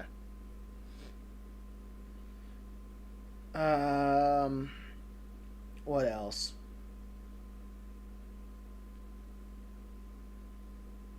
Just going around Jerusalem, seeing. I think the only thing, I think when I was at Jerusalem, the biggest impression, I think the biggest impression that I had on whatchamacallit, on Jerusalem was it just reminded me of Grand Theft Auto San Andreas, because everything was just separated in their own turfs, because you had like the Christian turf, you had the Jewish turf, and then you had the Muslim turfs. And I remember my tour guide was like a Jewish guy, but a Muslim driver, and there was like some areas in Jerusalem that our Jewish tour guide couldn't cross, so he left. Jerusalem is kind of overrated. Yeah, I'd say like give Jerusalem back to Rome. I guess give it to the Christians. That's what I say. You only miss South America, Mexico, Colombia, and India, and Africa. I went to Mexico, but I was like super young, so I wouldn't even count that. I wouldn't count that anymore. I was like too young to remember. Dave's fault. Yeah, type-ish.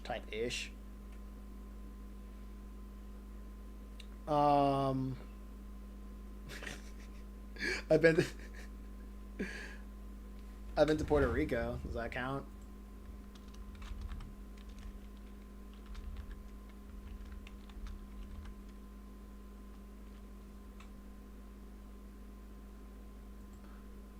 I went to the Balkans. Oh yeah, I also went to France. I went to Paris.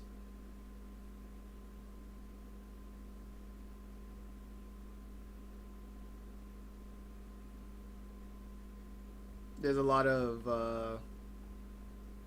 there's a lot of Africans in Paris, so does that count? I saw there was a lot of Africans in Paris.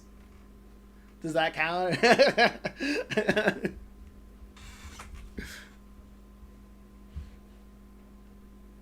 I remember going through immigration in Paris. There was a guy with a really bad body odor.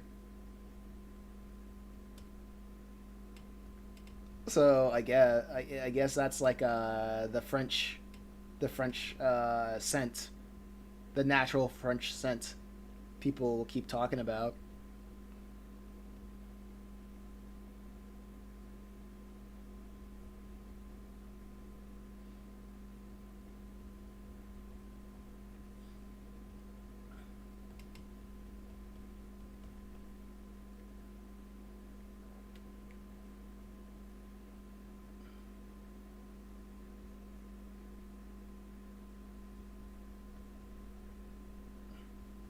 Yeah, but I think I've traveled enough, honestly. Like the only reason for me to travel right now is for business. That's like the only reason why I would travel right now.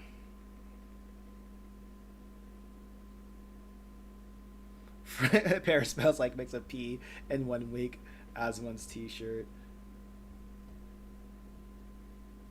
That's huh.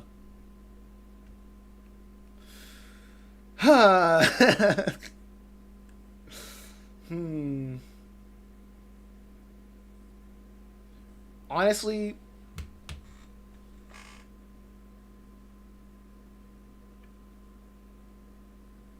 everyone that talk about scents, I think the place that I went to that had like the most memorable scents, what the most memorable smells was uh shoot, Seattle, Washington. My sister took me to like a an outside market, an outside mall, an outside market, and there were, I remember there was like a new a new scent every 30 seconds that was strong and pleasant. Like I would say I would walk like like a minute in one direction. I would smell beautiful flowers. And then I would take like another step and it's like you would smell like fresh food.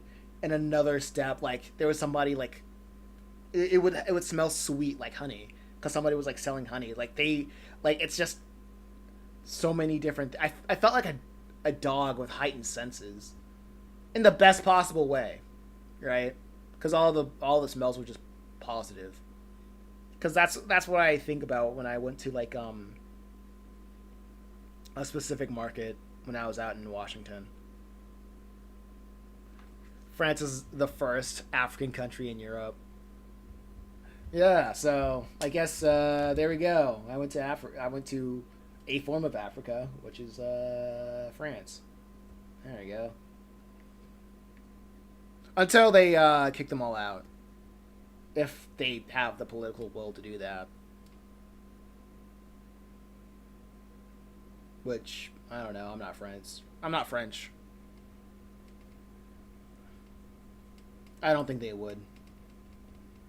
And it's not my country either. My country's going through its own thing.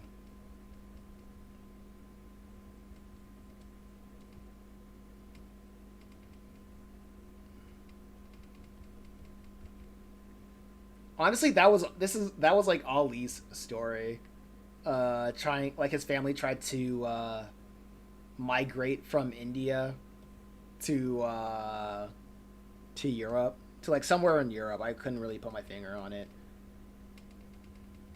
But his boat sank, and then he ended up in Purgatory Academy.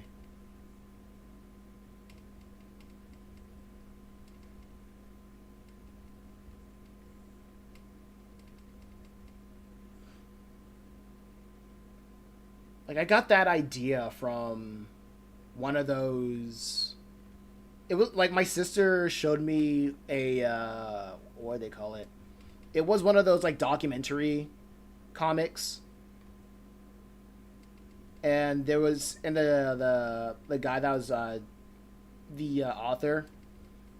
He was telling the story of this one Muslim guy who was who was basically doing the exact same thing. He was like migrating from Pakistan to I forgot what area of Europe. It's probably like Spain or something. But like the way that he was doing, like the passage that he was doing, that he was going to do it in, was super dodgy, to the point that the risk of dying out at sea was real and not uncommon. So that was the inspiration of like Ali, of like how he got here. If you like that stuff, there's a festival in Seville, Sevilla. Is it Sevilla or Sevilla? Sevilla rolls off the tongue better, so I'm gonna say it's Sevilla. In April, it's very colorful, good smells and music, quite nice. France, white flag. It feels like every European or not even every European, almost every European I talk to, there's always some beef against the French. Like how every Canadian just hates Quebec, the Quebecois. Any Canadian that's not from Quebec, they just hate the Sevilla. Yeah, I was right. Sevilla. Sevilla. I'm like, that doesn't sound sexy. Of course it's not that. Doesn't roll off the tongue. That's how you know English is a Germanic language. That just sounds difficult.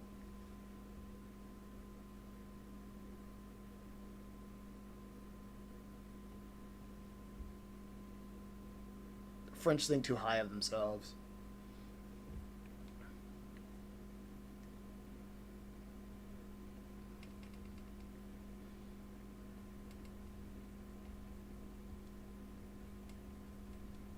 I mean, Sure, yeah, sure.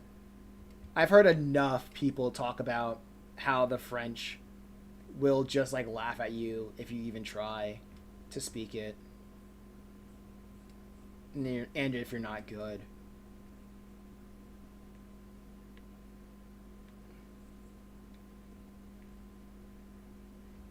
Wait, I don't even need this. I don't need this.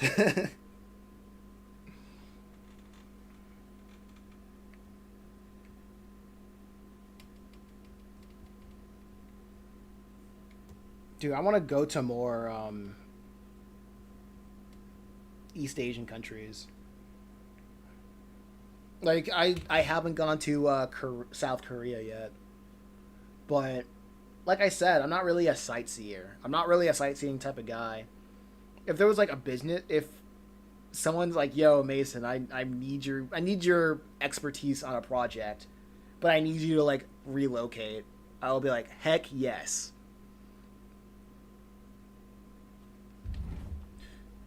I would absolutely be like, "Heck yes," but pay for my flight and amenities. Like pay for my flight and pay for my living expenses, my base living expenses. I'll give them credit for making a good bon d'actionnaire.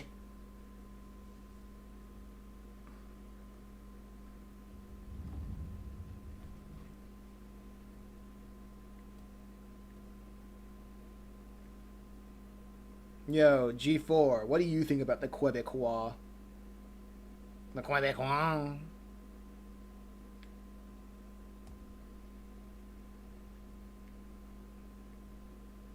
I have not met a Quebecois before.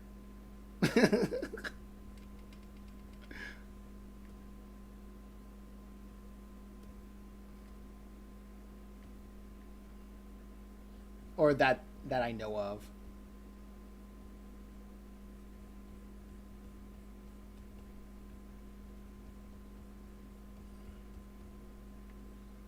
I might have met a secret Quam.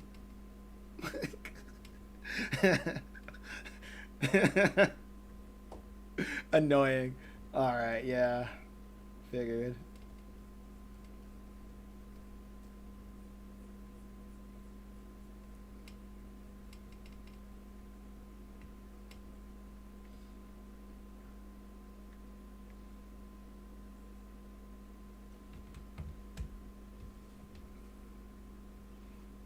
Yeah, go to North South Korea. Yeah, Mongolia, Vietnam. My parents love Vietnam. One of these days I might. No, I don't know. I don't know. I'm not a traveler. I'm not a traveler anymore. Like the only, like I said this before. I only like traveling because I like the downtime. I like the whole journey of getting to a destination, so I can just so I can just feel like I can relax and just play a game or work on something. Dude, I remember when I was on a cruise ship to the Bahamas. Right, I was on a cruise ship to the Bahamas, and my favorite part of the cruise ship is just being in the cafeteria late at night, thumbnailing Chimera Island, Chapter 2 of Chimera Island. That was such a good experience because they had snacks. The snack bar was just open for people who wanted a midnight snack. I could just like grab some tea. I could just I could grab sweets and tea, and if I wanted to look out, well, the everything was just dark. I couldn't like look out the window, but like the sweets, the tea, the rocking of the boat, the lounge music. But I wasn't really listening to the lounge music. I was listening to, I was listening to classical music that was on my PSP. That I downloaded on my PSP.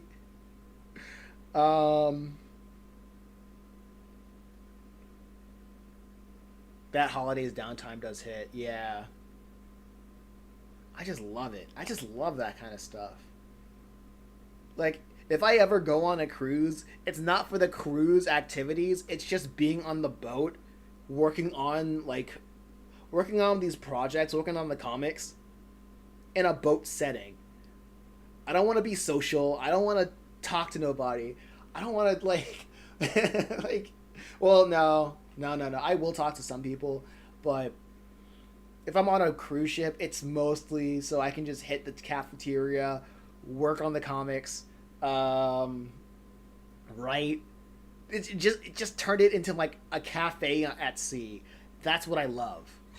That's the type of stuff that I love. Like, if I want to get a snack, I can just, like, get up, get whatever sweets I want, get a burger, get a freaking...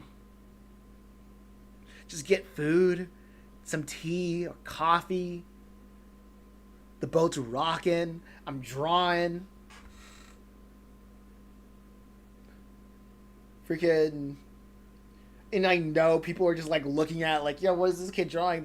They walk past me, and oh my gosh. I remember when I was, like, working on Chimera Island, when I was on a cruise ship. It was, like, nighttime, but it was still populated, but I was like, that's not gonna stop me from drawing, right? So I was, like, drawing on this, I was, thumbnailing out chapter 2, and it was just a lot of people that would just, like, walk by and just, like, look at what I'm drawing.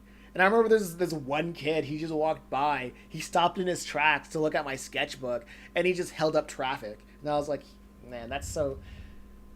It's nice. I like it. I like doing stuff like that. It's relaxing. And even at the moments where I should relax, I'm still productive. Tablet? No. I just bring one of these with me. Because I work faster this way. I work faster with, like, pen and paper, like a pencil and paper. Like, I think tablet just slows me down, really. Like, I would bring my tablet if I wanted to write because it's lighter than a laptop. It's more portable and lighter than a laptop.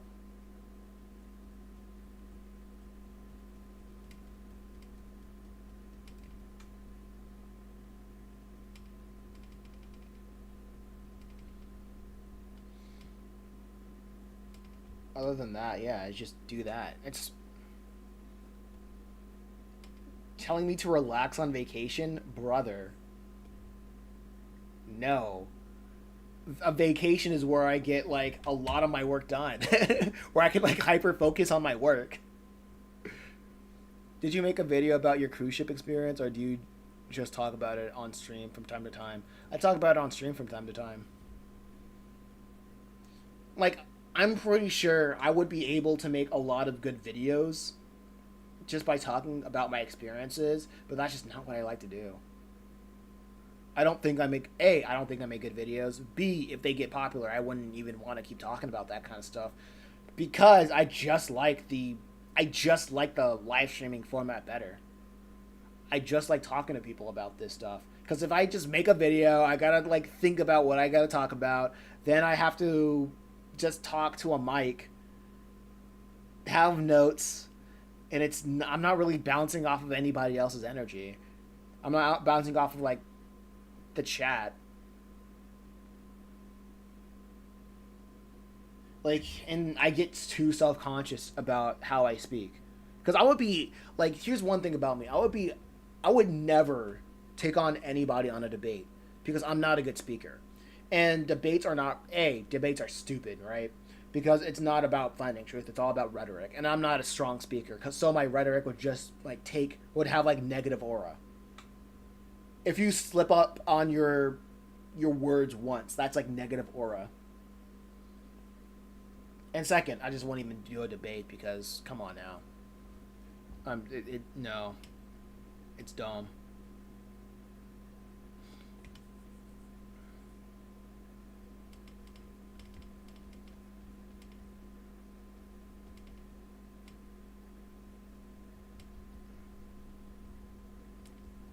It's just, you just beat your chest. But, yeah, I wouldn't even want to like do a video because I'd be so conscious about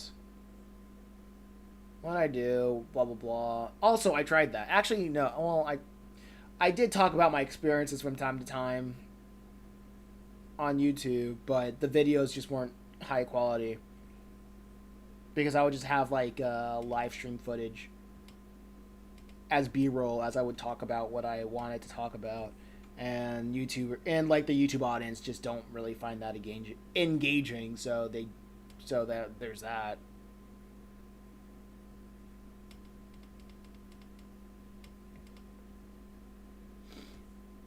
Well, stuff like this is would be more akin to like a podcast anyway. And every time I look at the freaking camera, I'm like, man, I need to get a better camera. I need to buy a new camera. Guys, what camera should I get? You guys probably don't know, but I don't know what camera should I get that wouldn't ghost. Do like this after image ghosting thing that constantly looks drunk.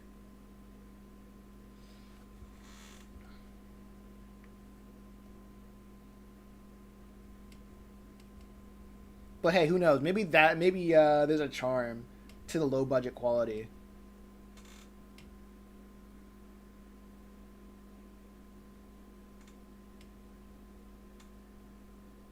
What are your plans for the 4th of July? Pick up my dad from the airport. Play video games. Probably walk around and just talk to my neighbors. And probably... There's this one neighbor that I have that I really should like get back to him on because he wants me to illustrate a book for him, and I'm just such a I'm just not as social as I want to be because he said if I'm ready to like work with him, just stop by his house or whatever. And I'm like, stop by his, like, what do you, let's set up, I don't know. It's just so weird that I'm just not used to it, which I should, like, go up to his house, talk to him, being like, hey, you still want to do this project? I'm still down to do it. But I'm just asocial. I'm a chud. I'm an asocial chud. But when he has a party around his house, I stop by and say hi, and he just like, he likes me enough that he's like, oh hey Mason, how's it going? Go ahead, grab a couple beers, kick back. So he's that cool. He's cool.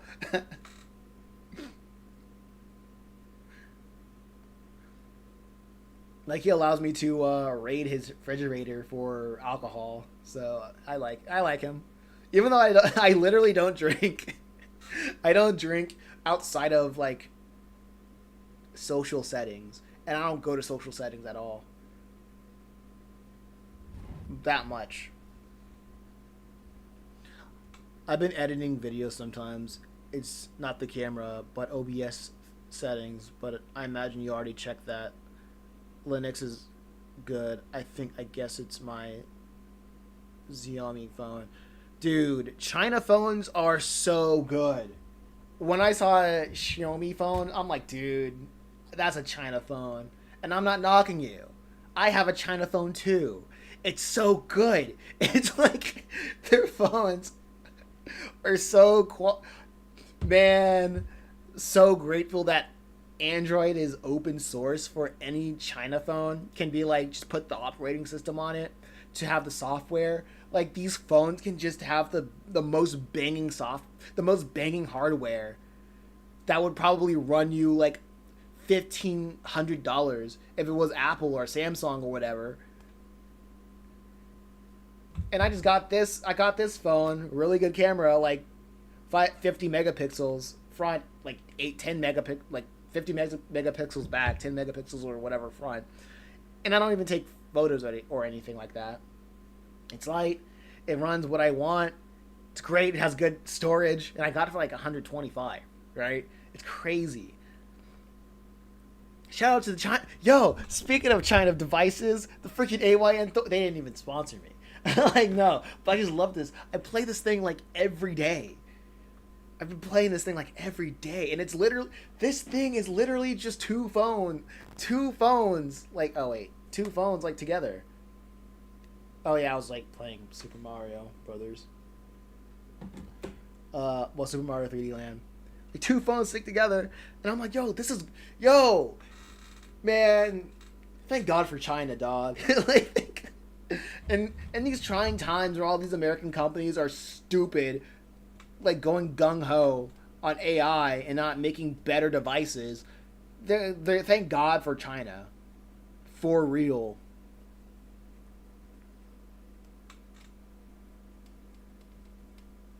In these trying times where video games suck,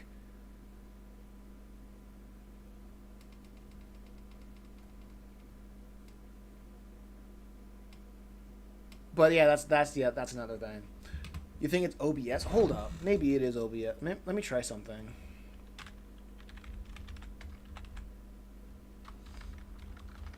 It might. I don't know. It may or may not. It might be OBS. I don't know.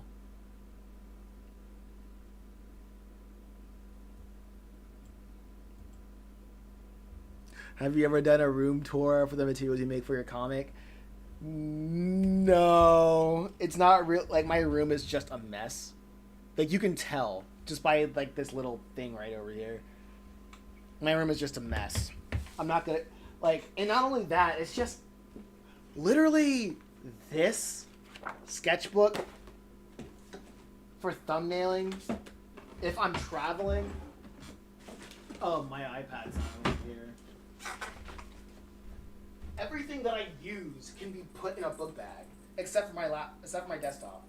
My iPad's not even here. What the heck? My sketchbook, my freaking laptop, my iPad. Well, it's not even my iPad. This is an iPad Matt gifted me. It's not even Matt's iPad. It's his brother's. It's his brother's. It's some mechanical pencils and then my PC.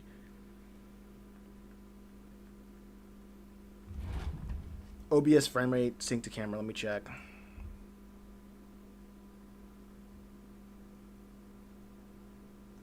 OBS frame rate? Where do I go to for OBS frame rate? Do I go to the settings or where is that? Is that the settings or the camera properties? No, I see leave unchanged or 30. And nothing changes.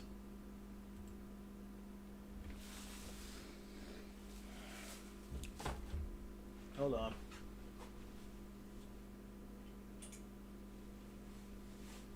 I mean, things that I'm like really happy about.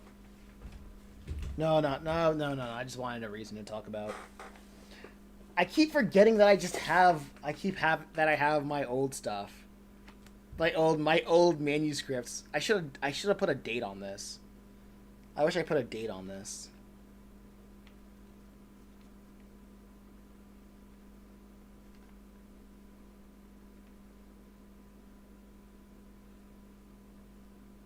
I'm thinking. No, I was in 7th grade. What year? I was in 7th grade, yeah.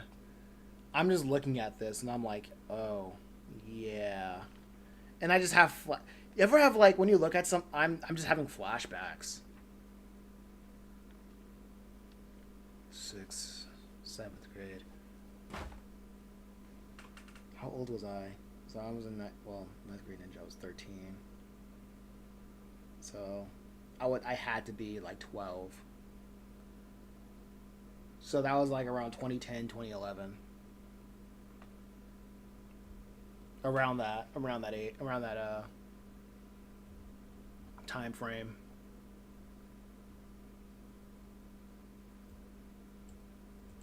Can you do an old sketchbook segments on stream?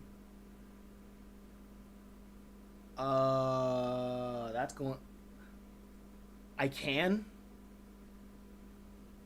I would have to do it like another stream because I don't think. Let me check. I want to have like a good natural light for that because my camera's not that great. Because I should probably do that when I have a better camera, honestly. Let me check something out. I mean, I guess you can kind of see it.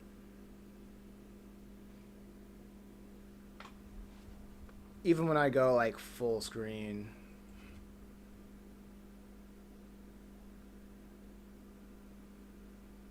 Like it's not really like you can identify it, but I'd rather have a better camera.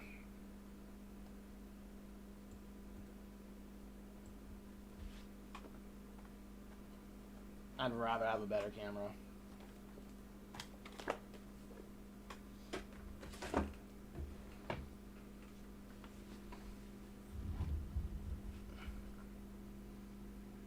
Let's see, sketchbook.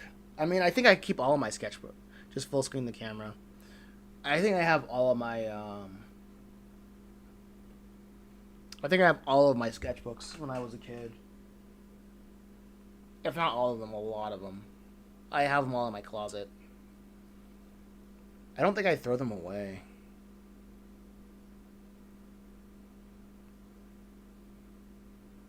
Oh man, I think I do remember I did a video where I was like flipping through my sketchbook. It was an old video. Back when I went by Anna Mason.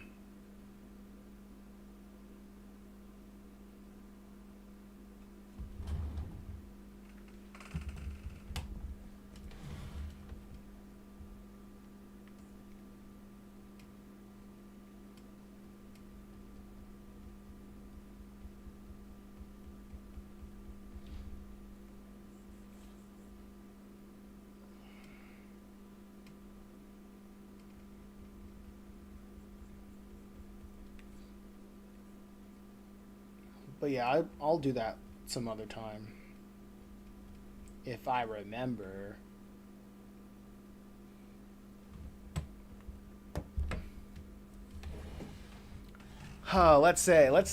Hey, maybe when I get to, that will be my monetization special. That'll be my that like I'll do that when I'm monetized. How about that? That's the deal. When I'm monetized on YouTube. Not if I reach a certain subscriber, I'll do that as a monetization celebration. Disable any frame interpolation or motion smoothing. Turn off features like motion blur, frame blending, HDR, and the camera software. What camera software? Let me. This is Linux. So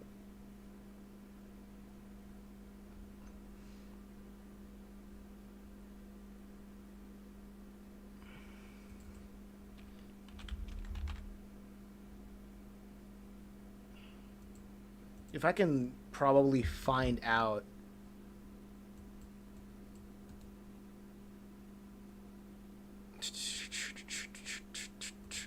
display configuration, if I can go back,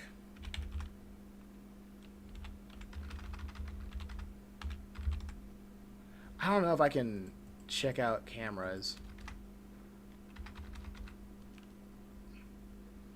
Yeah, there's nothing that I can do with cameras in the settings. Well, at least I don't see it.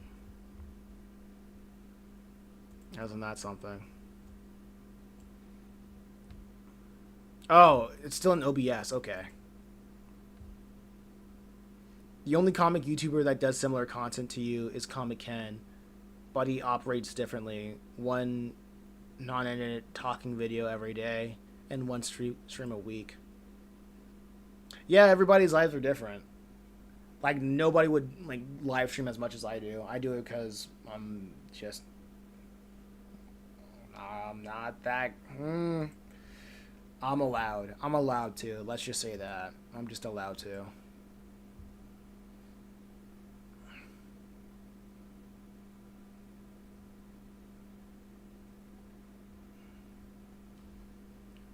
So I'm guessing. Okay, so F in the chat. So I guess you're saying all of this is in the options. Not options, but the properties, right?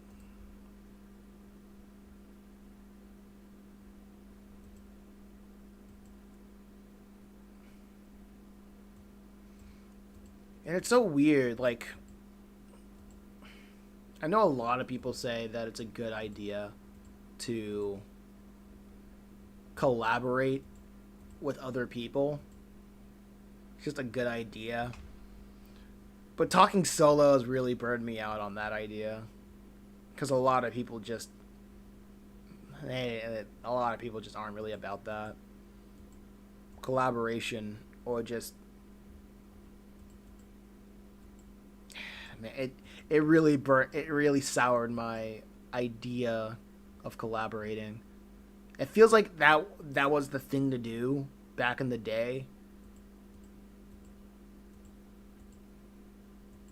But unless you're trying to get something done that you can't do by yourself, then I don't see a reason to collaborate.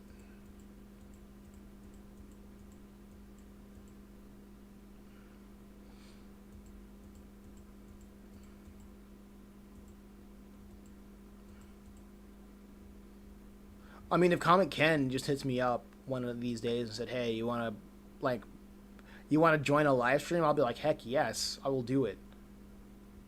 I will absolutely do it."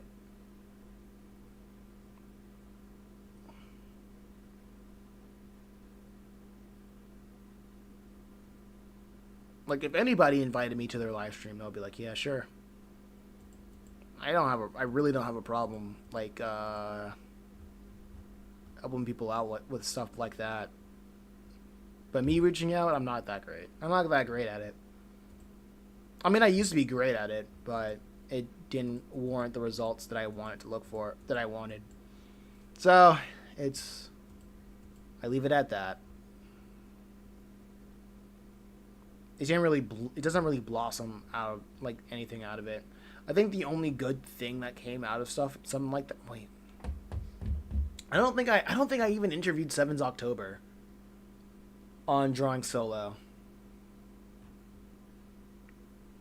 and that is the only connection that I still have. That's the only guy that I still occasionally talk to within this space.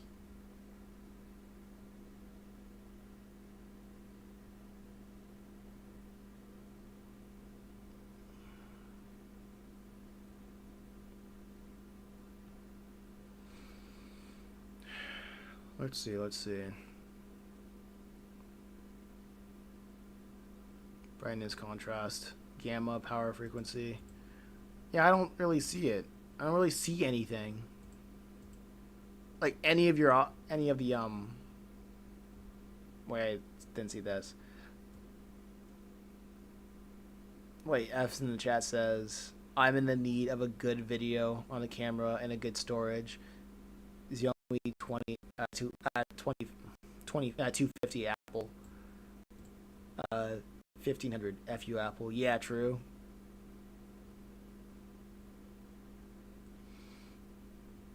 I don't know if I read that already, but that is, I can't say that enough. Disable any frame interpolation. I don't see those options here. Frame interpolations. I see camera controls, brightness, contrast, saturation, hue, gamma, power line, frequency, light, balance, temperature, sharpness, backlight compensation, auto exposure, exposure time, absolute, focus, absolute, that's it. And then device input, video format, resolution, frame rate, color range. And I don't see anything about motion blur, frame blending, HDR, or AI smoothing. I don't see none of that, unfortunately.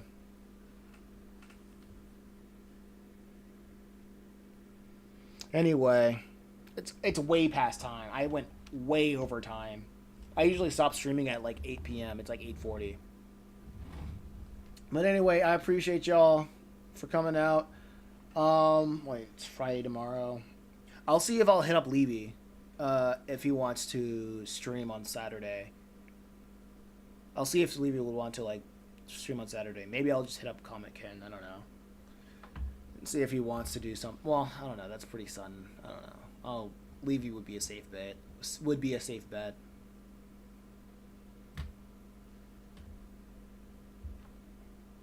Frame interpolation is your GPU. MBMB. Ah? English. What's my GPU MBMB? I can... Is that in the settings?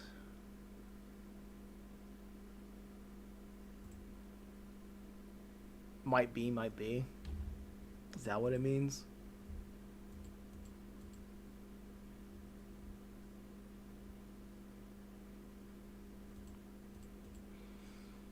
Oh, well.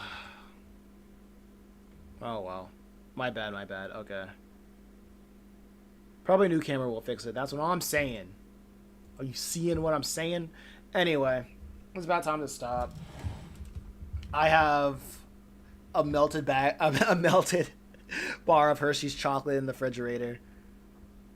I do feel like you'd have a great conversation with Comic Can. He's also have a finished comics. Yeah, I feel like I would have a good conversation with him too. I'm not bad at conversations. Don't get me wrong. I don't think I'm bad at conversations. I'm just thinking, like, I think it's good. Like, this is how I think. This is why, going back to earlier in the conversation, I said, like, infiltrating. Because this is where that idea comes from. Because when I think about interacting with people, I think about what I get out of it. Or what I would get out of it, what I would give. You know what I mean? Yeah, it's content.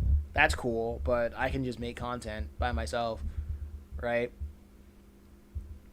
And spare the humiliation of saying, hey, you want to stream? And then he's like, yeah, sure, I'll be open on days that's not really convenient. Like, hey, what days are good for you? And I'll be like, okay, I can stream on Saturday. And then it's gonna be like, oh man, I don't know, Saturdays I'm pretty busy, you gotta work or whatever. It's like, and then you gotta meet up with scheduling, and dude, it's lame. It's utterly lame. That's what I've learned from doing the whatchamacallit. That's what I've learned from doing the drawing solo. Like, scheduling is just hell. I don't like it. Like, I'm an open book. I can do whatever. But I just have to adjust to the schedule, and I'm only doing it on Saturdays, so that's just going to be annoying. And plus, I don't even have a big audience. He also went back to his parents' house, so he seems free.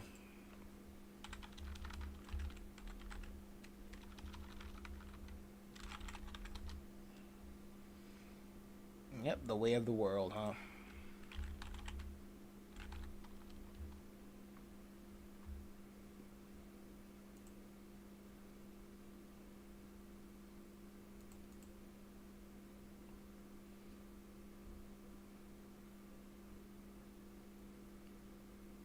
Yeah, we probably would do. We probably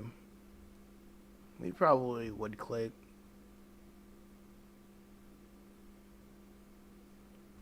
Oh, he's gonna be a lot. Wait, I'm looking at his thing. Saintly live drawing stream tonight at 3 p.m. Oh, it's CST. What's freaking CST? Central Standard Time. Oh, he goes live in an hour. I'll drop by.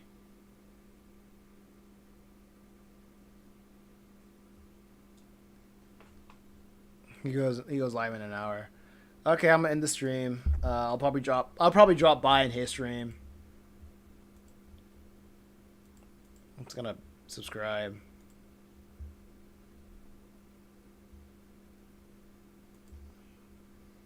I'll drop by in his stream in an hour. Say, yo, you wanna freaking link? You wanna freaking whatever? And I'll link up. Want to collab? A comic stream together.